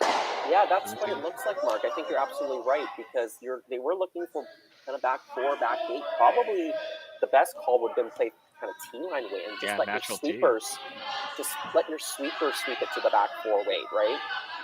So that was pretty much through the rings on its own. So definitely, probably had good line. Just wait, and now I think Team Epping thinking the best thing to do here is just to peel out the redstone, sit 3. There's no triple there that I can see. Yeah. So even if Jacques somehow makes a difficult double, you've got the draw for 2. Or Jacques takes more risk and tries to maybe get back button. back button as buried as he can. I think you want the shooter to roll right out here. You don't want him to get on the side of the 8 and give him a roll towards the middle. Now we'll see. Are they looking at this run? Oof. I don't know if I'll... The straight up double isn't easy because you can't see all of that yellow, I don't think. You can see most of it, so probably is there actually. I'm looking at it again, and I think it does look there. They were looking at the run, but I don't think you can make a run triple there, and the run double's not that easy either, so... They're now looking at that draw that we talked about, Mark. Try to get to the back of the button. Try to get as buried as you can. Yeah, back button over buried. Ooh. This is not a fun shot to have to play here. They still have to be a little bit careful because if you're right on the button, I think John can still see a piece of that Yellowstone that's on the top of the button. And you can probably slash it into your rock. So you almost want to be top of the button. You don't even want to be in the back of the button. I think you're on the back of the button. John's maybe got a shot got the shot for 3. If you're on the top of the button, I think actually it's a tougher shot for John. And now with him being heavy on this last one, do you think he's able to make how easy it is to make this adjustment? Yeah, well, someone of Jacques' caliber, I'd expect him to be able to make the adjustment. You don't become a junior world junior champion that easily.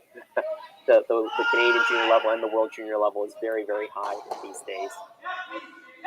That's why these guys can come out of juniors and maybe doesn't have quite the experience, but still play competitively. Now they're on again, trying to get the finish. They get to the back side of the button. Who shot stone mark? I think it's still John here. Yeah, it might be John, but like I said, you don't actually want to be on the back of this button because now this yellow slash is there, and it's going to be for 3 for sure if you make it.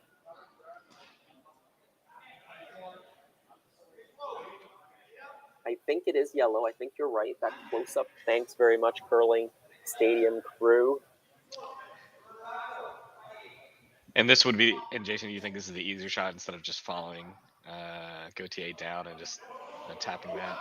Yeah, I think so. And especially for John. He, like I said, he really loves to hit, so. They are really going hard here. Looks tight. They get it by the guard, but can they get by the second? Yes. Yeah, that'll stick. There we go. Big 3. Team Epping. Big sweep, big 3. They take the 3-point lead going home.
Final landmark, big 3 there for John Epping in the 7th. Actually, the rock did overcurl. I had a quick look at the replay because I thought I saw it overcurling a hair. He actually did come off of his own rock, but caught it thin enough to redirect onto his second stone. And it still made the shot. So he had a little bit of margin of error, but the sweepers saved that rock. Got the 3 points. And now he's in a very comfortable position coming home. Not impossible to see 3s and 4s pop up with the 5 rock free guard zone. Especially the first couple of years with 5 rock free guard zone. We actually saw a lot of 3s and 4s for the win. We see it a little bit less in the last season. I think the teams have gotten used to playing and defending against the 5 rock free guard zone. So the first couple of seasons, the teams are just still trying to figure out how you defend, right? How you protect that lead. But I think the teams have now gotten a bit more proficient, and you see a lot fewer 3s and 4s to win the game. Yeah, which makes some of the people will say, well, they're getting good at this. Then do we ever go to 6 rock, and where does it stop here? So, right, and that's the point of the no tick mark, right? Is I don't think people want to go to 6 rocks and start just eliminating hits from the game, right? You could start eliminating up to the vice stones if you really needed to, but that's why there is that discussion with the no tick. Then it would be make it a little bit. Because John there tried the tick too now. The no tick only applies to the center line, but if the game evolves and they start getting really good at the corner guard ticks, you can eliminate those as well in the future. So lots of things that you can do in the game of curling. But it is confusing for the fans, right? If rules change all the time. Yeah, absolutely. I'm curious. Anyone in the chat that's what are your guys' thought on the no tick rule and if it and its place for high level?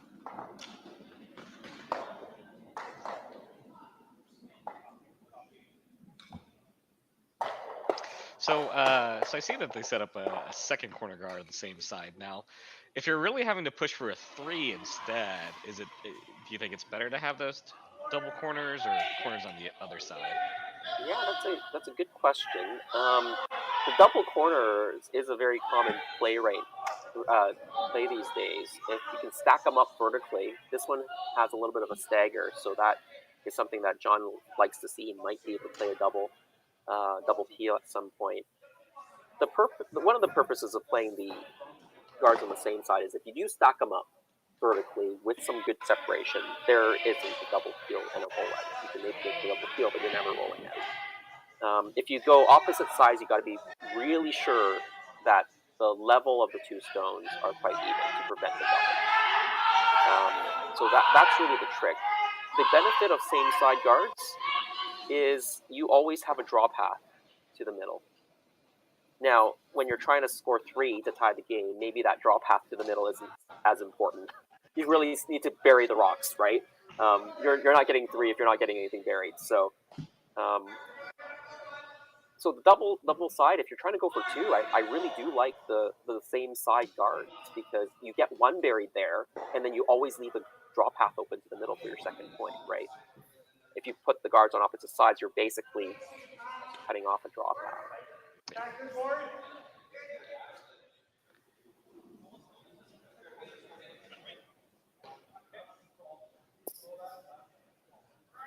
Really good sweep on that last rock there. Really, you can see him leaning down on it just to get it working across a little bit. Yeah, still pretty much open for Team Epping.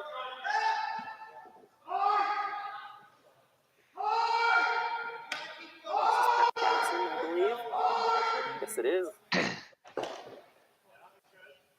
Nice hit, nice stick. He left it in a pretty good spot because he's partially choked off the corner guards, right? By putting it there, Jacques can't just draw around his corners. He's got to draw around that Jansen stone. Yeah, he's got to go like back 8, back 12. Well, you want to be second. Yeah, he can probably be T-line or back 4. But even if he makes it, John can still use that yellow stone because he hasn't buried it, right? There's enough room to play a quiet raised takeout if John needs to. So that was a really well-placed shot by Pat Jansen. Yeah, absolutely. So yeah, you kind of have to get separation so it makes that quiet shot. Yeah, and for sure you can afford to go to the back of the 8. And the thing is, you're going to have to probably put another rock behind those guards as well. This one is over curling. Now they're trying to make it curl more. Side. Yeah, they try to make it curl more to get it fully buried at the end. Now I think John goes up and peels those guards. At least one of them. Might be a little risky to try to play the double peel because it might carry them back into the rings. They might still try it. They are up by 3, so they have a little bit of margin of error to work with on the scoreline. I expect just they're playing the single peel, and that's what Matt Cam's done. That's just the smart play, the veteran play. Yep, no reason to 3-point lead. Just they're gonna have to put it back. So no reason to. Yeah, with a 3-point lead, for John's team, he makes every shot right now, and mostly a lot of them will be open hits or peels. He'll win the game, right? So he doesn't really need to do anything fancy.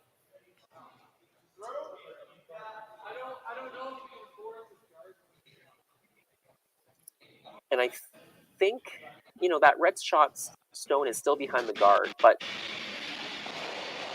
it's right now 4th shot, right? It's not anywhere close to counting at this point. Jacques will need to start making a play on those yellow stones at some point if he ever wants that red stone to come into play. He's talking about the hidden long roll. they're talking about maybe another guard, one more. Yeah, there's not really great options, right? Because you can't really hit the one that's top 12 and roll to a great spot. No, you'll probably set up a double, so you're never going to hit the one in the top 12. Unless you can flop on top of the guards, but the problem with that is the run back double might be there because that run back is not too long. No. It's only probably about 5 feet maybe. So that's a very makeable run back double. You might leave. Yeah, you expect that to be made here, so. I think Gosh, not great options. Not great options.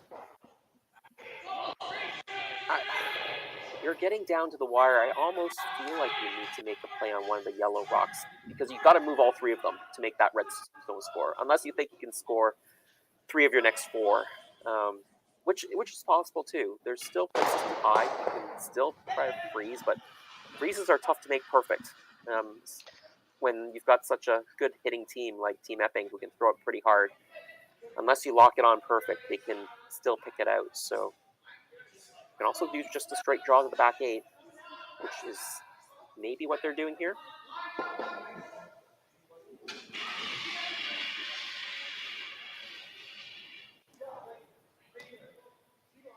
This isn't a bad call. They're tempting John to run the Yellowstone into that redstone, but I don't think John will bite. If it goes in the back 8, I expect John would just follow it down and sit in front of that redstone. John doesn't want to touch his yellows. He's got first shot stone, 3rd, and 4th now. He doesn't ever want to accidentally take out his own stone. That just helps Team Gauthier. Well, it looks like he's maybe trying to get to that top red one. Yeah, it's really tight. Might be makeable. He also seemed to maybe indicate a split. I'm not sure if that's what he actually indicated, but he could split the yellow one and roll the shooter in and sit 1, 2, 3 again. He would sit 1, 2, 3, and 5. He could draw and freeze down to that redstone. Sit 1, 2, 4. Looks like they may be settling on coming to this back one here. The coming to the back one is honestly the easiest shot. I think you know that line as well. You've seen Jacques just play it. Even if you're a little bit heavy and bump the red one, that's fine, right? As long as you're close to it, to back 8, to just through the rings, I think there is some margin of error on that shot.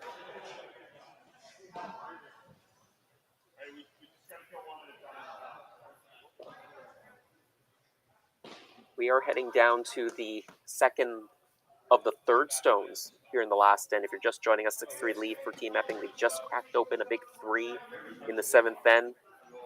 Really nice shot from John Epping to make a slash for that 3. Not terribly difficult, but didn't have a lot of room due to the guard. When you got Jansen sweeping for you, he makes helps with a lot of makes there. Yeah, and I don't know if the cameras do him justice on his size. He is a big guy. I've played against him a couple times back in the day. He can really put a lot of pressure on that broom. So, looks like they're coming down to the back one. Maybe even tapping it out if they have the right weight.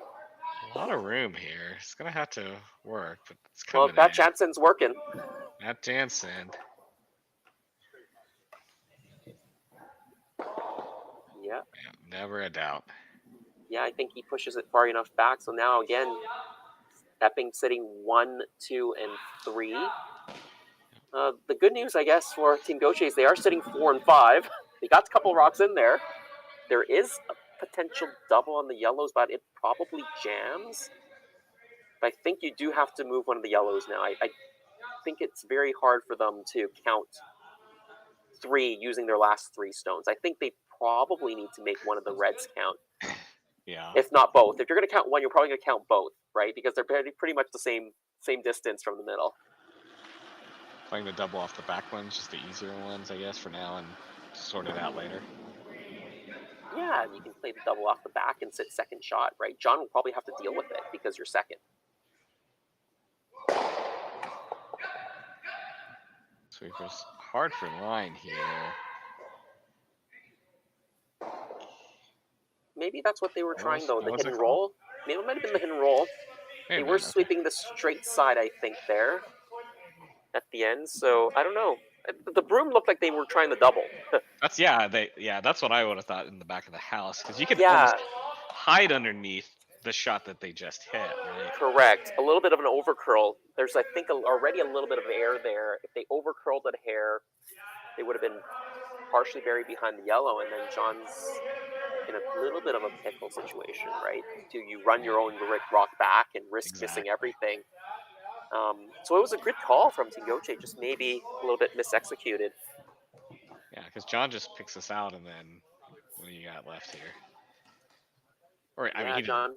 Even if he rolls out, it's not a great situation for Gauthier. Yeah, I'm having a look. If you roll out, is there a double on the yellow, on the top 12, and the one biting the back 8? Maybe. So I think you probably want to stick around, try to roll it behind the guard. Yeah, absolutely. It's a little roll. Pretty good shot.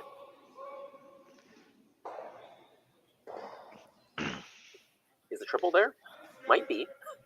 Ooh, that's a yeah. Yeah, I mean, just It's not that far off from nose, I think. just a hair high side, yeah. I think just a hair high side, based on this overhead. Yeah, and then they keep the shooter, yeah. But then what are they? The tough thing about keeping the shooter is you might leave that double on the top 2 red stones, and then it would be game over, right? So yeah, you almost have to roll pretty big, I guess.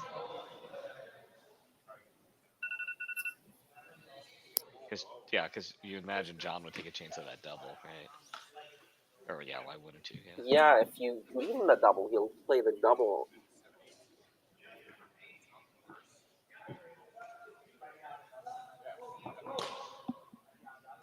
I don't know if it's possible to make the triple and roll behind the corner guard. But maybe even making the double, you give yourself a chance, right? You can make the double and roll behind the corner. John has to be very careful with the placement of his last stone. Yeah.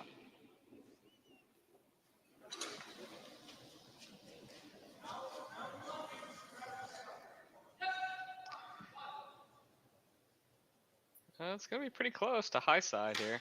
Well, maybe a little bit too much over. This needs to stick around if Jacques really gonna have a chance. It doesn't, rolls out.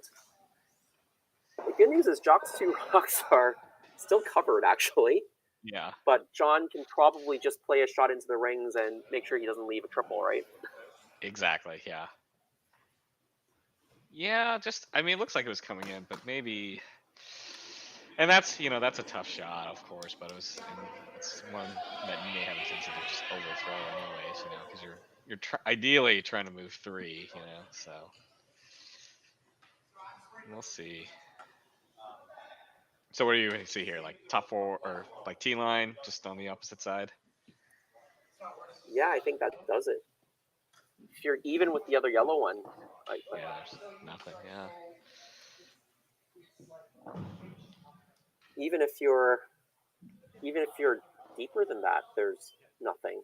It's very hard as it is. Anywhere you put it, actually. Yeah. Because you'd also have to avoid the jam as well on any triple.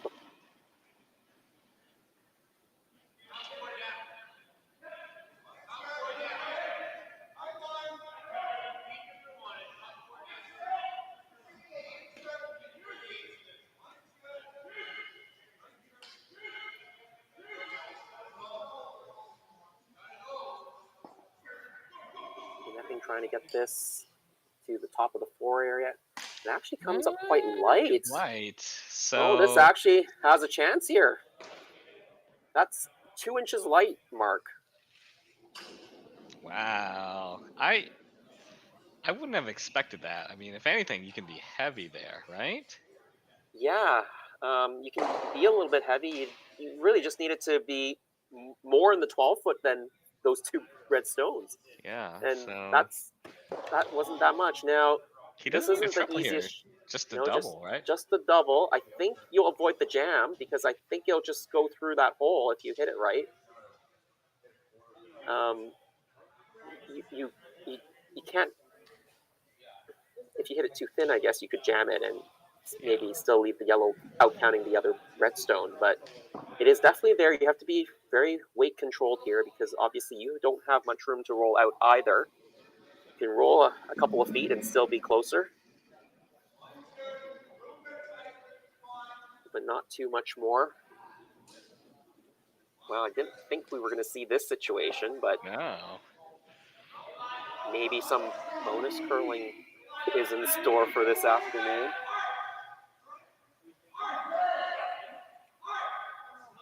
And no difference here on the turn, right? No difference in playing the intern, even though it looks visually a little tougher. What are they doing for the spin? Yeah, I mean, visually the outturn looks better, but it's more natural to hit it with the in-turn or the clockwise turn. It's always really awkward to cross the face on the one you're hitting and then have the other rock redirect the other way. And we'll see what Gauthier has here. Here we go. Sweeper's on it early. I like this weight for this shot. It looks like it might be over. Might be over curling just a touch. Yeah, Sweepers are rough. Never really had a chance out of his hand. It is only a single point for Team Gauthier and his handshakes, and well, a big opportunity there to tie the game and have some bonus curling for the fans, but tight game up until the 7th end, and even that last end with the 5 rock free guard zone still was pretty exciting, Mark. Oh yeah, they had a chance for sure. We didn't think it was going to be there, but they had a chance.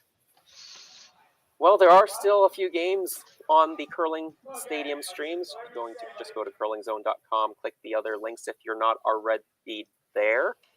Mark, I will be back for the 4:30 Mountain Time draw if it starts on time. Yep. But until then, I guess we should thank the Curling Stadium crew, Jerry Gertz, Roy McCusker, James Gordon, if you're there as well. I'm not sure who's working. My name is Jason Chang, Mark from Oklahoma, so maybe I'll see you in a later draw. Yeah, I'll be around. All right, signing off for now. Bye, everyone.